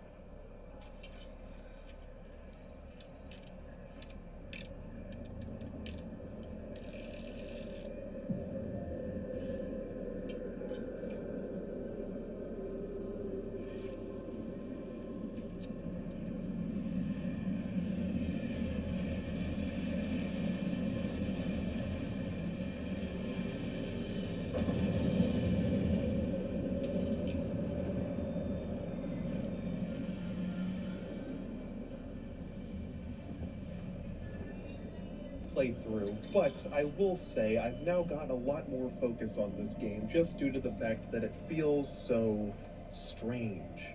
But before we start, there's a few caveats. First and foremost, I'm going to be talking about Todd Howard and Emil a lot in this video, but I don't mean it in a super hateful sense. I don't want to end Todd Howard's career, and I don't think he's the worst person on planet Earth or anything. Most of the jabs at him are just for fun. I do think both of them have said things that are incredibly strange and delusional and a little bit concerning, but I don't despise them with all my heart or anything. Also, if you are a Starfield fan and you think all the critics are wrong and this game is a 10 out of 10 experience and everybody's being too harsh, I urge you to watch this video to the very last second. Because at the end, I'm going to have a message for you in particular.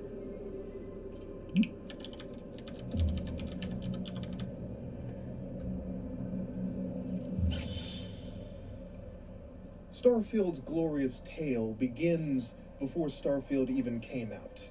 You see, I think the marketing campaign that started before this game's release is very important in understanding why people had such a harsh reaction to it. Starfield was hyped to hell and back, with the marketing acting like this was the second coming of Christ.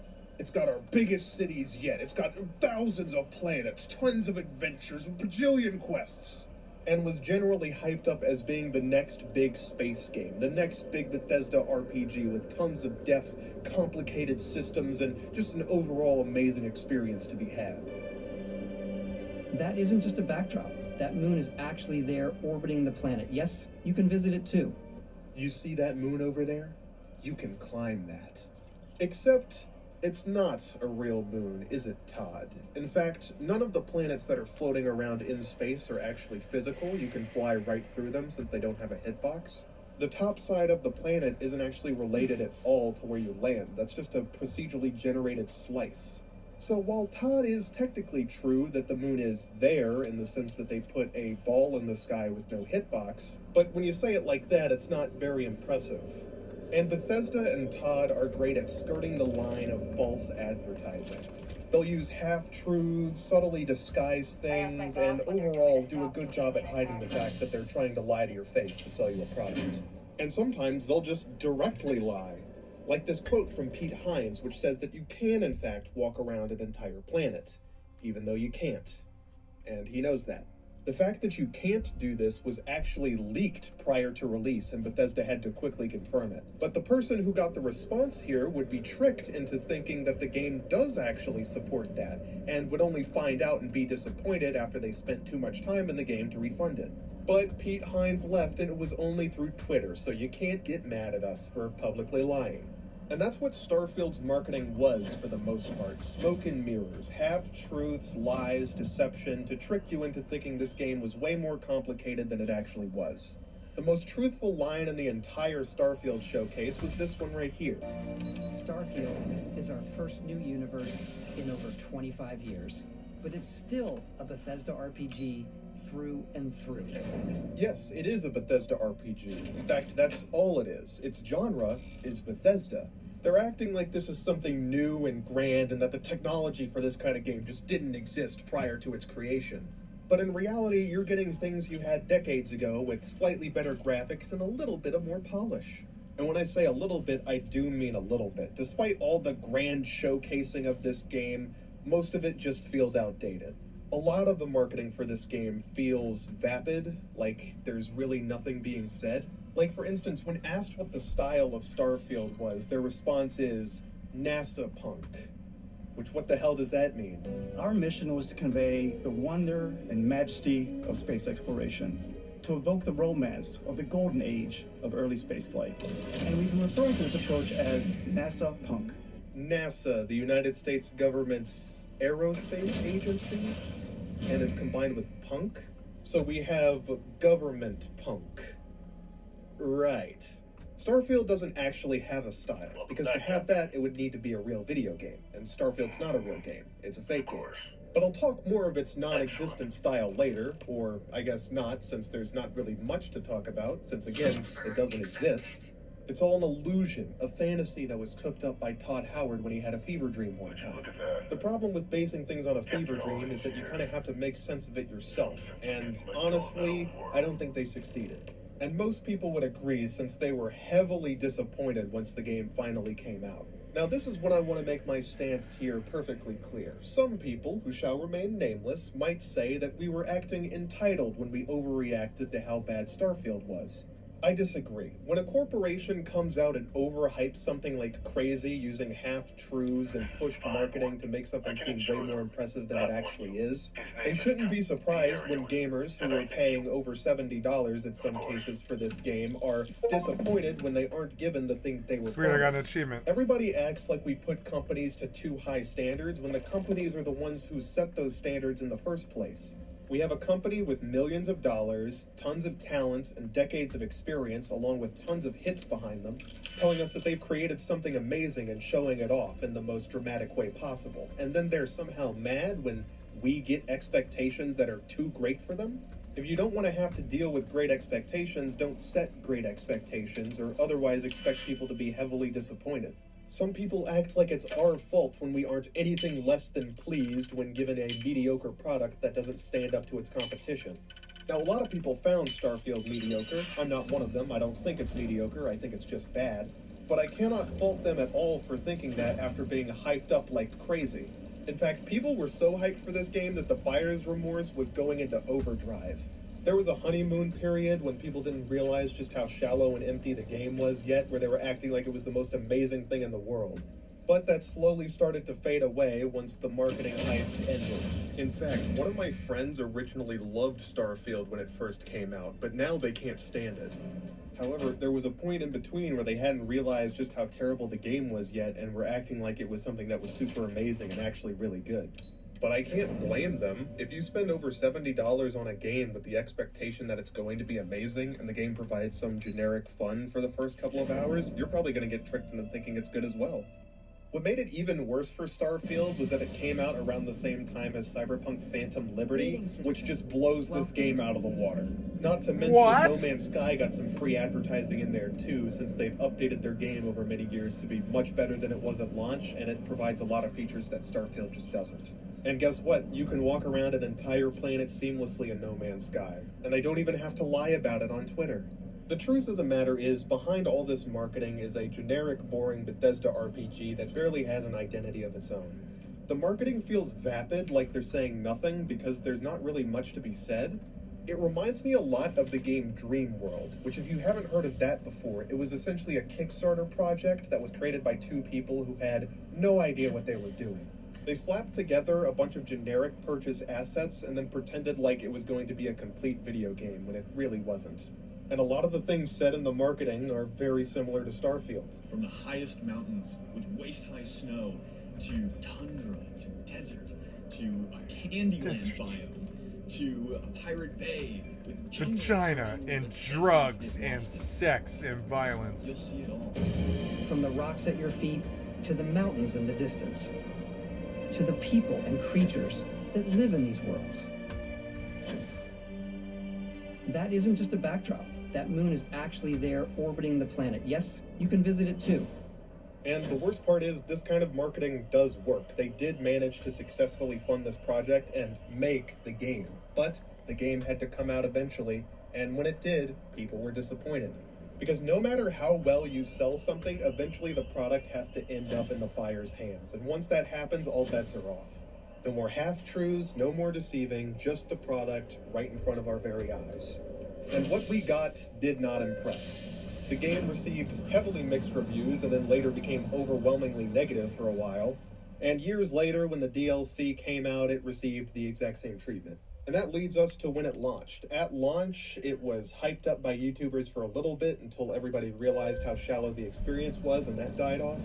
A lot of people started complaining about it, the reviews came in and weren't very positive. And there was just a bunch of launch decisions that made absolutely no sense. Like, for instance, from the very beginning, you did not have maps of the cities. That's right, there were no city maps, like, months after launch. Okay, I'm gonna cook something to eat. I'll be right back, or put something on to cook.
plug.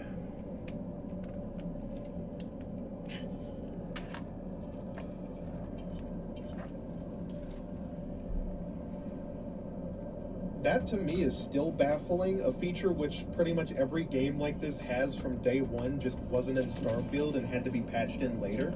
And it's not like these city maps were super complicated either. If it truly was the case that these city maps were just too complicated to get working by launch, they could have given us some simpler maps to start off with and upgrade later. That way people would know where the hell they were going. But maybe the missing city maps were a metaphor of how this game lacked any sense of direction. When everything's the same, everything's generic, and one NPC is indistinguishable for another, do you really need a map to tell you where you are? Well, I think I'd like one, but whatever. Now, the release was the typical Bethesda affair, lots of bugs, but nothing too extreme. In fact, there were bugs at launch that I still encounter years later. But even the launch meltdown wasn't as exciting as some of the other games Bethesda put out. Like Fallout 76 had some absolutely insane bugs that made that game fun to look at least. Its launch disaster was very loud, whereas Starfield's was a pathetic whimper. This is a game that's so fake it can't even do a Bethesda launch crisis correctly. And after the launch, it was all downhill from there. There's so many things that make this game feel fake, feel off. And while I could sit here and just review it simply telling you everything that's wrong with it, I think that doesn't quite get to the point of why I feel the way I do about Starfield. I won't go as far as to say Starfield is entirely a scam, because it is a real game, you can play it, it does have content, the quality of said content notwithstanding. But despite that, it still gives me that same vibe of a fake video game. Do you know the game The Day Before that came out? It was a complete and total scam using stolen assets. It had about 2-ish hours of content, which is how long you would have to play the game until you would no longer be able to refund it. After that, it was about as bland and generic as can be, with little fun to be had. Starfield is like that, but that 2-hour period is stretched out to an entire game. It's like the first AAA asset flip scam game, despite not stealing assets and not being a scam. Which is, in a way, the only thing that makes it unique, because despite being made by a major developer with people with years of experience and talent and tons of development time, it still just feels fake. And there are several reasons for that, and in this case, what the game doesn't have is just as important as what it does. So let's look at some things that Starfield lacks that makes it feel like a fake video game.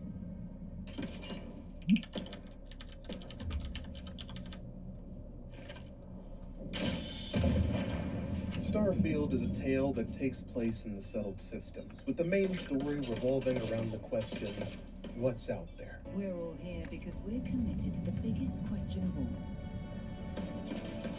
What's out there? The Explorer Group Constellation is the last 7 people in the entire universe who care about exploring, and they've discovered these mysterious artifacts which seem to be linked to some extraterrestrial sentient life.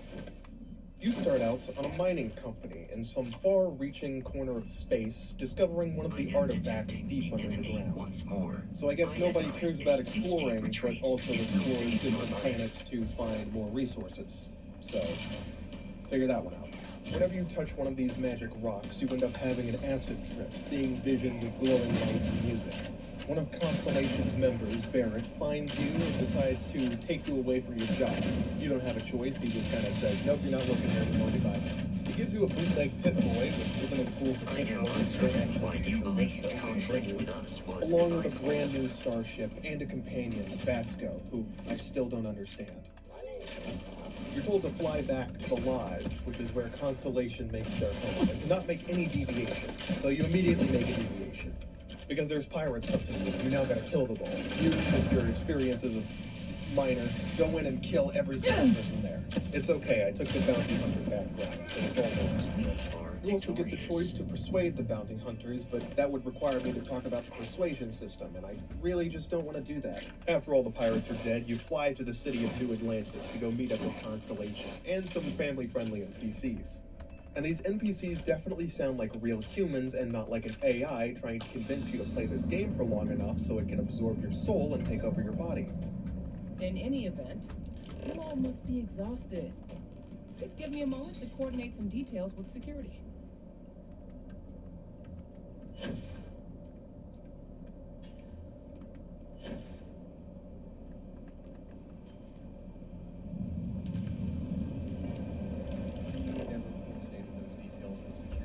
When you return to the lodge, you add an artifact to the collection, and they all start floating with some unknown energy. This is an amazing discovery, which Constellation will share with nobody.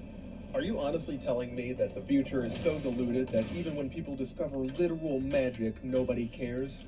Like, they don't even put any tariffs on magical space artifacts? You figure they would do that at least. This is where your journey as Constellation's errand boy begins, as you travel to distant planets, like maybe 5 or 6 of them. Engage in space battles, which are so bad that you wish you could skip them, and try to uncover the I like the secrets combat. of the universe. But your hunt for artifacts is interrupted when you find a mysterious alien ship which attacks you, trying to take the artifact from your clutches. You see, this mysterious ship belongs to one of the Starborn, which I'll angrily talk about that name later. You see, the Starborn are people from other universes in the multiverse. Yes, it's a multiverse story.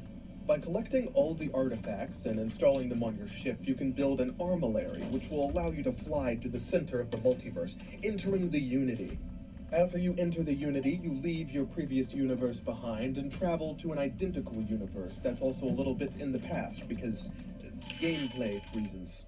You also get gifted a brand new super spaceship and strange space magic armor as just part of the Unity package. Maybe this was like a marketing thing for the creators of the universe, since they couldn't sell their ships any other way since they look so stupid. A lot of the Starborn really want the artifacts so they can find temples to get more super space magic powers, and you end up fighting them in your own quest for super space magic powers, and eventually run into one called the Hunter, who is a Starborn who's been traveling through hundreds and hundreds and hundreds of universes. But you are an anomaly to him. You see, in most universes, your character just kind of dies or doesn't do anything important. So now that you've finally gotten the main character powers, he's really surprised. There's also another Starborn called the Emissary, who will be a version of one of your companions that dies during the story. One of your companions can die during the story, and it's not as dramatic as you might think. You see, the Hunter is evil. He wants you to collect all the artifacts and go through the Unity. The Emissary, on the other hand, is on the side of good. They want you to collect all the artifacts and... I've never even heard the story of this game. Yes, you can choose to side with neither of them, fighting them both, and getting the artifacts and going through the Unity. Huh. Starfield's storyline is kind of stupid. Bad. In fact, Bad. a lot of it is just kind of generic sci-fi tropes and not a lot of originality or complexity. You were literally sold a bare-bones multiverse storyline that tries to act like it's super grand when it's really just not. So many things in this story feel like they were shoved in for no reason or because Todd or Emil thought it sounded cool. Like, for instance, in the Starfield lore, the entire Earth has been stripped of its atmosphere and has turned into a big dust ball. The actual canonical reason this happened is because the spaceship's grav drives, the thing that allow for faster-than-light travel, actually stripped the planet of its entire atmosphere. I mean, that's what we do. That's, I mean, doomsday weapon. that's what we did to the real world, It's really funny though. that this game plasters NASA literally everywhere in its marketing, and its style was literally called NASA Punk by one of the game devs. And at one point, you even take a tour of an abandoned NASA facility, them showing them off, like, hey, look how cool NASA is. And they also made NASA responsible for the deaths of billions and the destruction of the entire Earth. Yeah, really showing your love for NASA there, guys.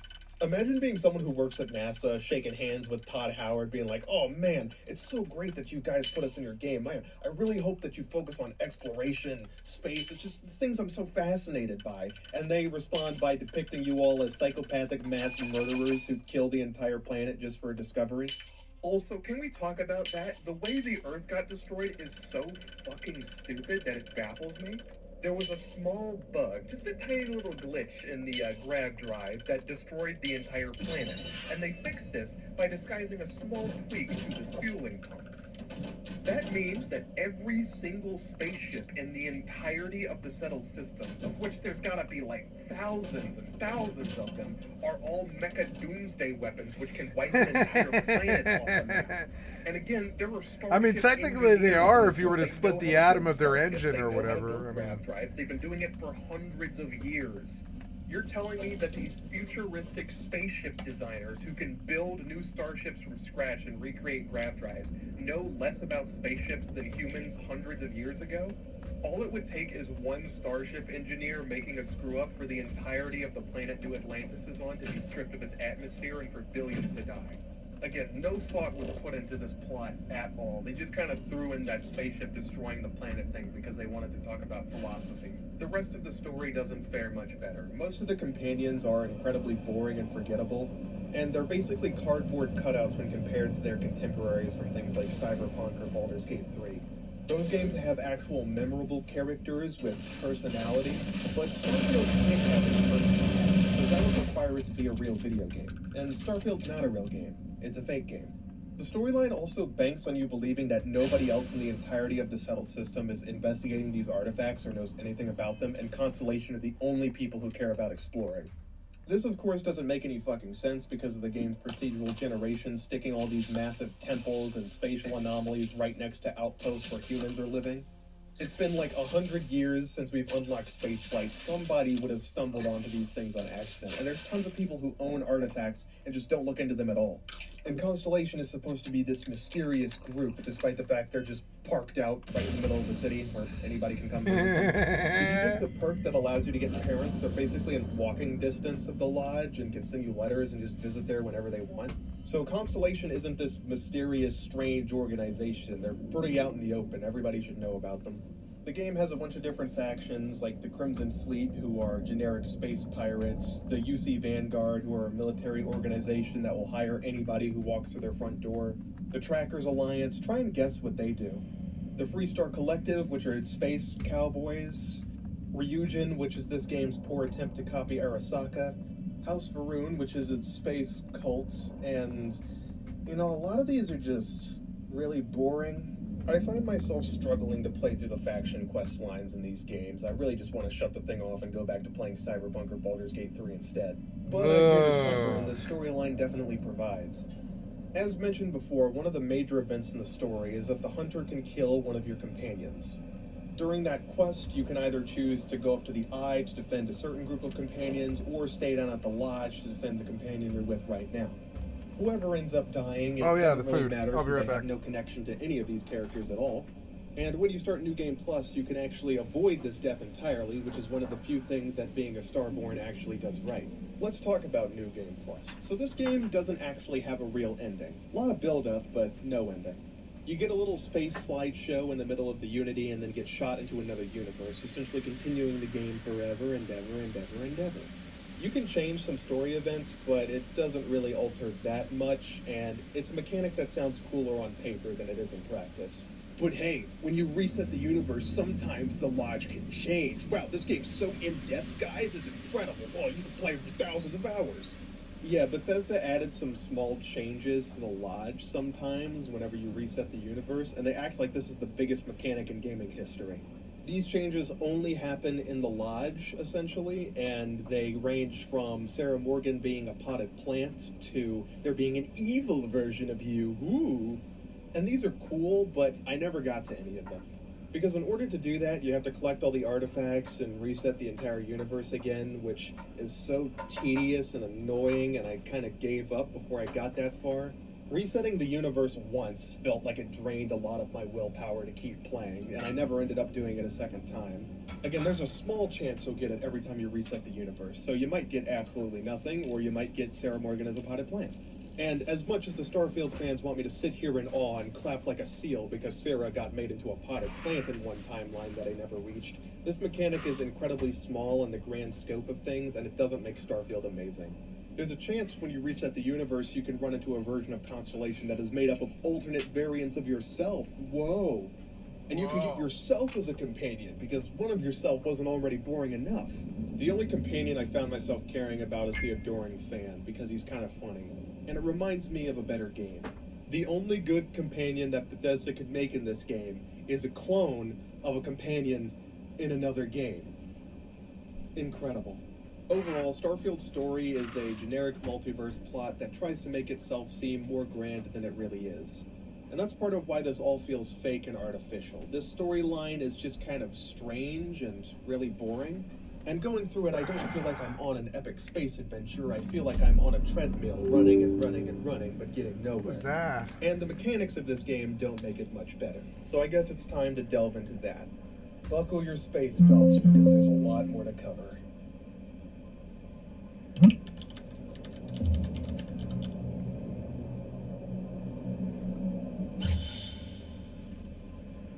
Starfield is a game that feels like it was made by an AI. You've probably heard the phrase, "this feels like it was made by an AI" in a review before, right? It's typically used as a generic insult for any form of writing that just doesn't feel good. But when I say this about Starfield, I'm not just being catty, I mean it very specifically. You see, I watched a video about AI art not too long ago where they gave an example of asking an AI to generate a picture of a train with legs. And the AI did just that. It generated a picture of a train with these spider legs, but it kept the train tracks. Even though a train with legs wouldn't need tracks. The reason it did this is because an AI doesn't actually understand what a train is, nor does it understand what legs are, or what a track is. In fact, the AI doesn't understand anything. That's not what it was designed for. An AI image generator just reads through prompts and spits out artwork based on other things it's seen, without understanding any of what's going on. The AI doesn't know why trains have tracks, it just knows that trains have tracks. And that right there is what I think is the biggest design flaw of Starfield.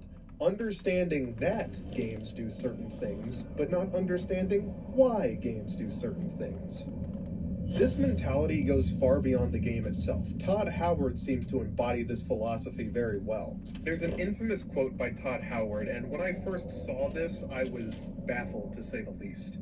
You see, a lot of Starfield is just empty, procedurally generated planets with next to nothing there, and this concept to most humans would be incredibly boring, but to Todd Howard, it's not. In response to this idea, Todd infamously said, when astronauts went to the moon, there was nothing there, but they weren't moved. I sat there for a moment awestruck at how Todd Howard could say something so elegantly and so confidently stupid. But then it hit me. Todd Howard doesn't understand why people wanted to go to the moon. The guy whose dream game was about space exploration doesn't understand why people want to explore space. I can't believe I have to explain this, but I will. The reason people wanted to go to the moon was because it was a massive challenge. The moon is something that hung over our heads for thousands of years that was just too far away for us to reach. The idea of ever going there at all in the past was utterly ridiculous. No human being had ever set foot there because 1, it was incredibly far away, and 2, was incredibly treacherous. But humanity didn't take no for an answer. They got together some of the brightest minds they possibly could and assembled a marvel of technology to shoot themselves out of the planet's atmosphere and all the way to the moon. Not only landing there, but also getting all the way back safely. Captain? And additionally, around the time we were doing this, the United States was in a space race against the Soviet Union. They wanted to get to the moon first to prove who was more technologically superior.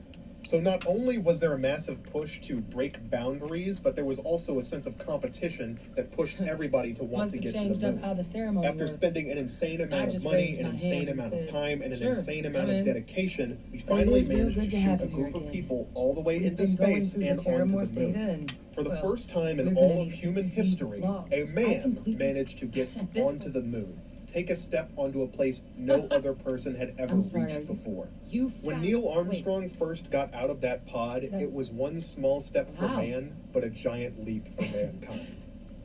If you want to go to the moon in Starfield, you just hit a fast travel button and you're there. Come on. There's nothing here. When you strip all those We've other already made a factors lot of away, progress all you're since left it goes back with online. is just nothing. You see, the moon in real life is a barren wasteland. There isn't much interesting up there, but it was never about the destination. It was about the journey. How we could break boundaries, push the laws of what was possible, and what it meant for us as a species. If you want an example of a game that does this well, that would be Kerbal Space Program, where you have to actually build a rocket to fly to the moon. And if you don't know what you're doing, actually managing to get to the moon can be difficult. You have to do a lot of trial and error and testing to build a functional rocket that can take you all the way to another planetary body. And even if there's not much up there, it's not about the destination, it's about the journey. If you could just instantly fast travel to the moon in Kerbal Space Program, then it wouldn't be as fun. But Todd Howard doesn't seem to understand this. He knows that people like going to the moon, but doesn't know why. There are games with empty, barren wastelands, and the moon is an empty, barren wasteland, so empty, barren wastelands must be fun. Again, they don't understand why people like what they do, and as a result, they mess things up. This kind of thing is pervasive in Starfield. And this lack of understanding is one of the first of many reasons why this game can never be good, at least not with the development mindset that it had. It doesn't matter how much money you have, how much talent you have, or how much development time you have, if you just don't understand why people would want to. You can give yourself authorization with the phrase, Nos belli machinis. Now, where exactly is the old machine?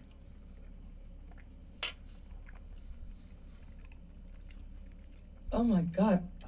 No wonder no one's found him. Xenoweapons are just the tip of the iceberg in that place. The environment's devastated. There's little, if any, real law. Nira's got more than enough ways to make any visit your last. But I think there's a place where you can start your search. Yep.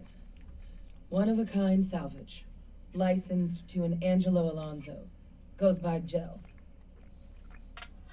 As good a place to start as any. Come on. That's not... No. That's insane. He died. They executed him. They faked his death? My entire unit, they threw us all to the wolves. What was so important? Oh, they certainly picked an expert, didn't they? I guess it makes sense, though, doesn't it? The UC of that era only created me because they were afraid of a world without Vae Victus in command.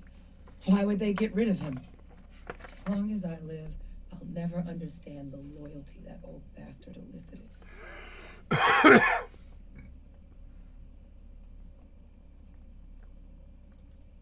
You've got nothing to apologize for. Because the UC, they did a lot of terrible things to that man. But even knowing they did, knowing that they kept him alive all this time, you know what I feel right now? It's hope. I had no one when I was outside the UC. No Red Devils, no family. But that old world, where I was no one and my father mattered, that's gone. Thanks to what you and I have done, I have a place again. A purpose. But it's finally one I can be proud of. You and I, we're getting to change what the UC stands for. So I don't care if Vae Victus is alive or dead.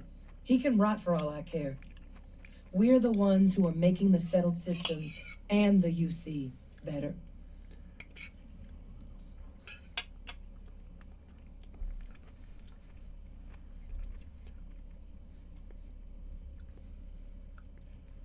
No, but I am willing to try and make them a place we could be proud of. The UC that kept my father alive, that threw me out, those people aren't in charge anymore. And the ones that are, well, they're giving us a chance. It's up to us to do something with it. Wow. I refuse to let that man define my entire life. Not anymore. Because there's nothing we can do about past choices. What we can do is try and make the right ones now. So, let's get back to the business at hand.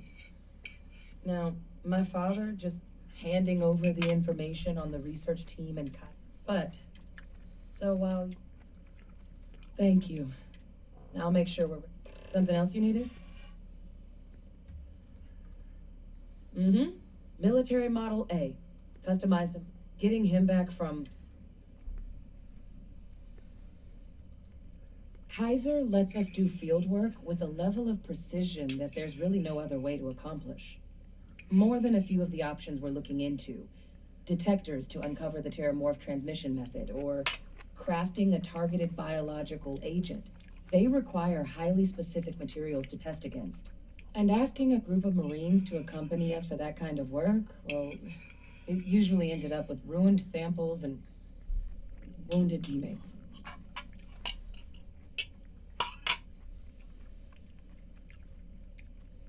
The Colony War saw a lot of hard fighting, but Mira got it the worst. Everything the Freestar Collective and UC could muster, ground troops, xenoweapons, mechs, was hurled into the fray.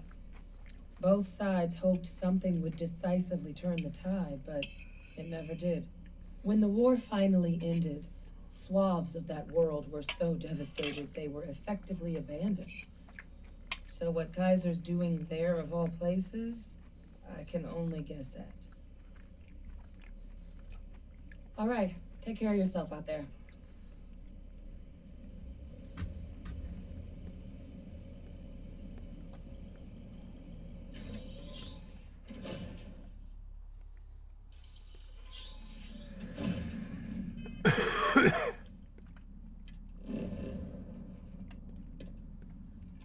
Yay. Want to play your game? It's not going to work. This lack of understanding seems to have spread through Bethesda like a plague, and it's very obvious that it's gotten out of hand. When the DLC for Starfield came out, barely anybody liked it. It was heavily review bombed, and everybody talked about how disappointing it was. Especially compared to Cyberpunk's DLC, which was so incredible that it basically reinvented the game.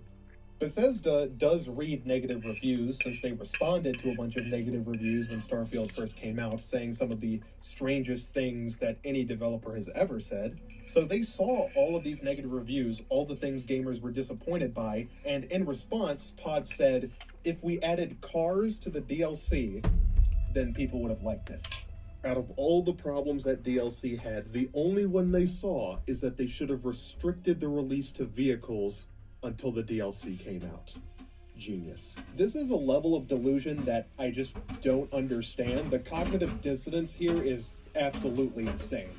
I don't think any rational human being, game developer or otherwise, would think that not having cars was Shattered Space's main problem. If instead of having vehicles in the base game and we only added them into the Shattered Space DLC, then everybody would buy it. Yeah, no, that just doesn't make any sense. What makes it worse is we explained why we didn't like this DLC. It was boring, it was more of the same, the story didn't make sense, and much, much more. Yet they just refused to listen and somehow got it in their heads that we were disappointed that we didn't get Cars as a DLC exclusive. In my opinion, this delusional mindset some of the higher-ups at Bethesda seem to have is what caused this game's downfall. It may not have been the only factor, but it was one of the big factors, and let's look at some examples as to why. The world design and the variation of cities just means that AI generated. There's a cowboy planet for some reason in this futuristic sci-fi world, and there's also just a complete ripoff of Night City called Neon, which is just very blatantly trying to copy off of Cyberpunk. So you like Cyberpunk, right? Comparing Neon to Cyberpunk is just frankly embarrassing. There was this video released comparing Cyberpunk and Starfield clubs together, and it's not even close.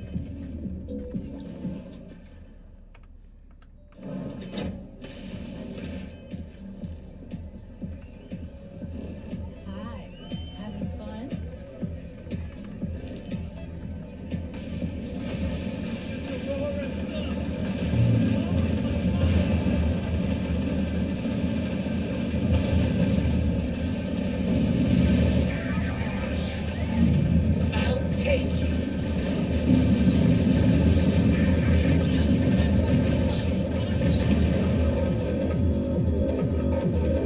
Bricks in for Royce now.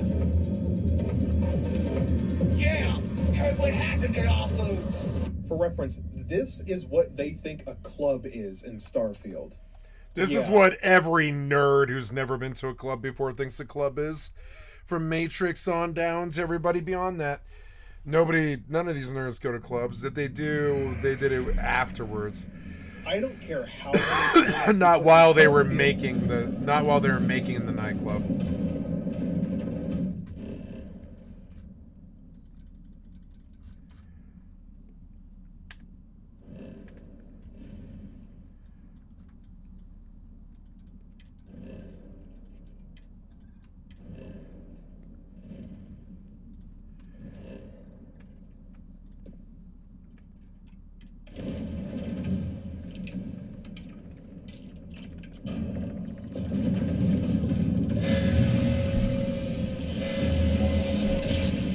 think I'm done with Starfield for the day. Play some Fortnite now. The ideas that Bethesda had here don't make sense in any of them, least of all on Earth where we live. First of all, apparently according to Bethesda, nightclubs are where a bunch of people in suits go to talk about how they're taking drugs as loudly as possible, which isn't done in a dramatic, grungy cyberpunk fashion where they show off how corpos act in this world and give you more insight into the universe. Instead, it's done in a Starfield corporate generic way where it just comes across Yeah, as... only corpos go to nightclubs. In this weird incel nerds world who's never been to a nightclub. Only corpos go to nightclubs, probably to do drugs. And it's hilarious. You can just see the incel all over him. He said so many dumb things now that's kind of bothering me. Just being honest.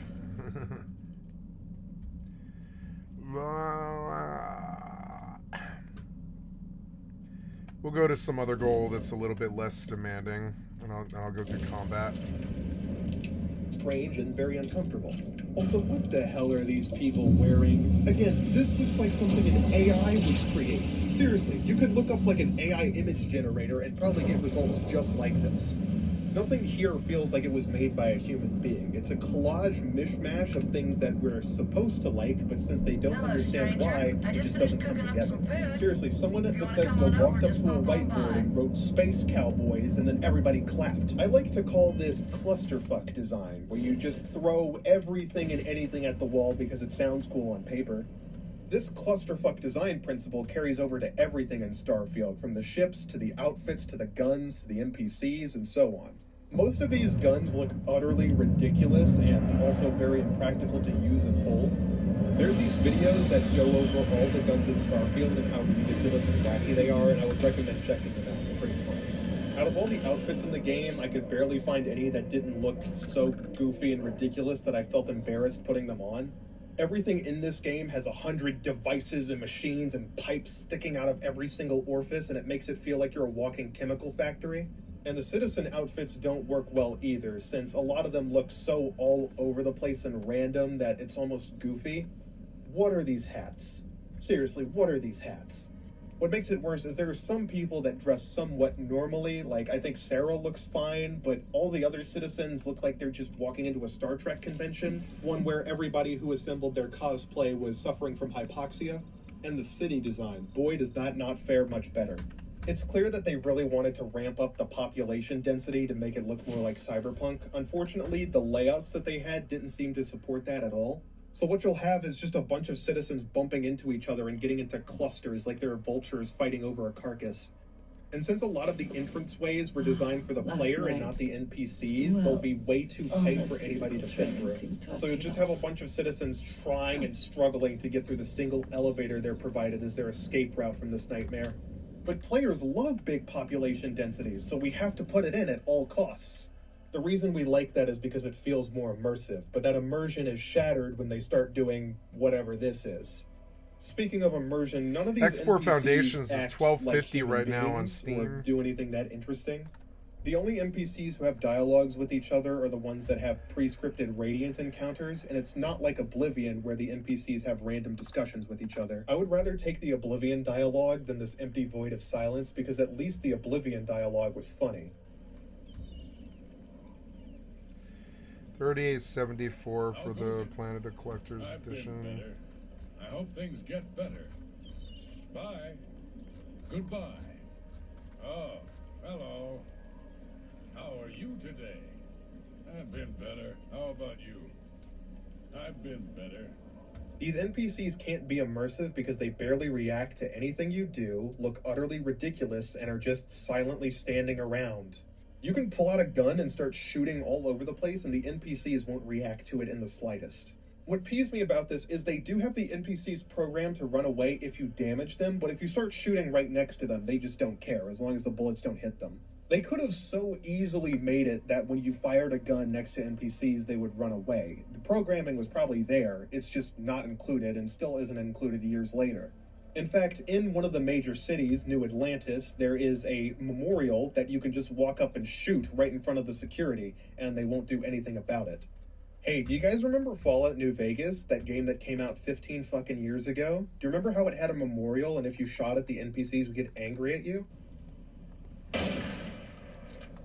What the fuck are you doing? My brother died at the Battle of Hoover Dam. You're desecrating a war memorial. Those lost during the Colony War. Your consideration. During the Colony War. But Bethesda can't even be bothered to have the one security droid whose entire job is to protect the memorial. This is something that games decades ago could pull off, so why can't Starfield do it? Again, it's like they got just as far as understanding that people like these sort of memorials and small details, but not far enough to understand that they like interactivity in the world. They almost thought like a regular human. They were so close, but just didn't quite make it, and that makes it all the more infuriating.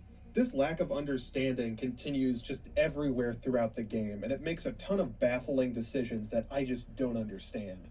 Also, did you know that one of the perks you can get at the very beginning of the game allows you to get a fake house that you have to pay a fake mortgage on?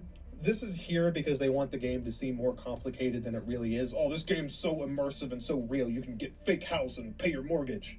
It's not really that complicated, but it does seem like something that a TV show would do as a joke when making fun of video games. Like, I could imagine a South Park bit where one of the characters has to pay off a fake mortgage for a fake house in a video game as a bit about why games getting too realistic is kind of stupid. Yes, in my sci-fi space adventure game where I'm flying to distant planets that are thousands of light years away, I want to settle down and pay a mortgage on my house. And speaking of in-game perks and bonuses, the perk system is really stupid. In order to unlock perks in this game, you have to first complete challenges, which usually involve doing something repetitive or grinding to get those challenges unlocked. But the game gives you so little perk points to work with, and some perk points are just mandatory for you to complete the main story. Like, you need to upgrade your spaceship and get certain parts and also certain perks to increase how far your ship can fly.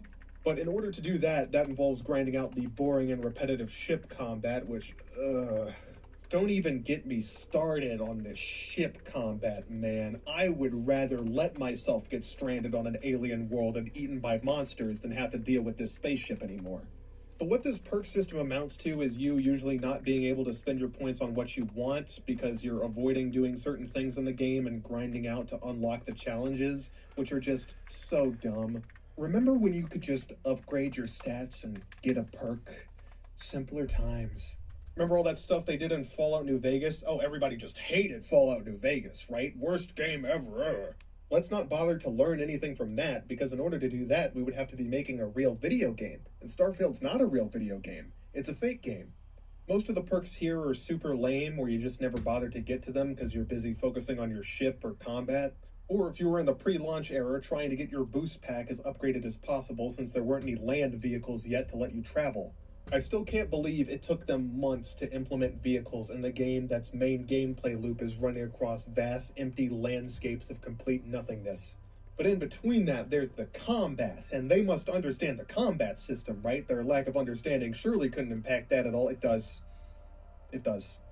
Keep in mind, this is supposed to be an advanced sci-fi civilization that has unlocked the secret to faster than light travel, has particle beam weapons, laser weapons, and tons of advanced technology.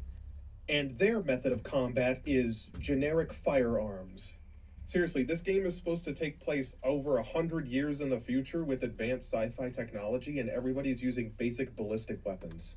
This would make sense if this was just barely in the future and they had some advanced weaponry but wasn't quite to the future laser stage, but we've gone far past that. But they think they can get around that by sticking a bunch of random doodads and pipes in the sides of these ballistic weapons to make them look more advanced. What any of these extra attachments do is beyond even the brightest minds. The only real improvement over a standard firearm I see is they now have holographic bullet displays, which is something we could have in real life right now. So not all that advanced. But Dave, you may say, you just said they have laser and particle weapons, right? So it can't be that big of a problem. Well, that is true, they do. You want to know how many laser weapons that they have that are unique and not just copies of previously existing weapons? 4. There's 4 laser weapons in the entire game. And one of those is the cutter, which is used for mining rocks. And how many ballistic weapons are there? 34. There are 30 more ballistic weapons than there are laser weapons in this sci-fi futuristic space game. There's also particle weapons, of which there's only 4, so even if you combine all the particle weapons and all the laser weapons, including the ones that are just tools, it still doesn't even come close to the amount of ballistic weapons that are in this game. And the particle weapons and laser weapons have entirely different perks dedicated to them, so unless you want to waste your perk points on both, you're restricted to using one or the other. This means while the ballistic builds will have a crap ton of weapons to use and have fun with, the particle weapons and laser weapon builds will have barely any at all, and you'll likely be using the exact same weapon for most of the game. So unless you're willing to fork out money for the overpriced DLC, which adds a couple more laser weapons on the side, you're going to be stuck with barely using anything if you want to play with lasers. Again, to me this is just ridiculous. Were they worried people were going to be angry if they didn't have ballistic weapons in this Bethesda game?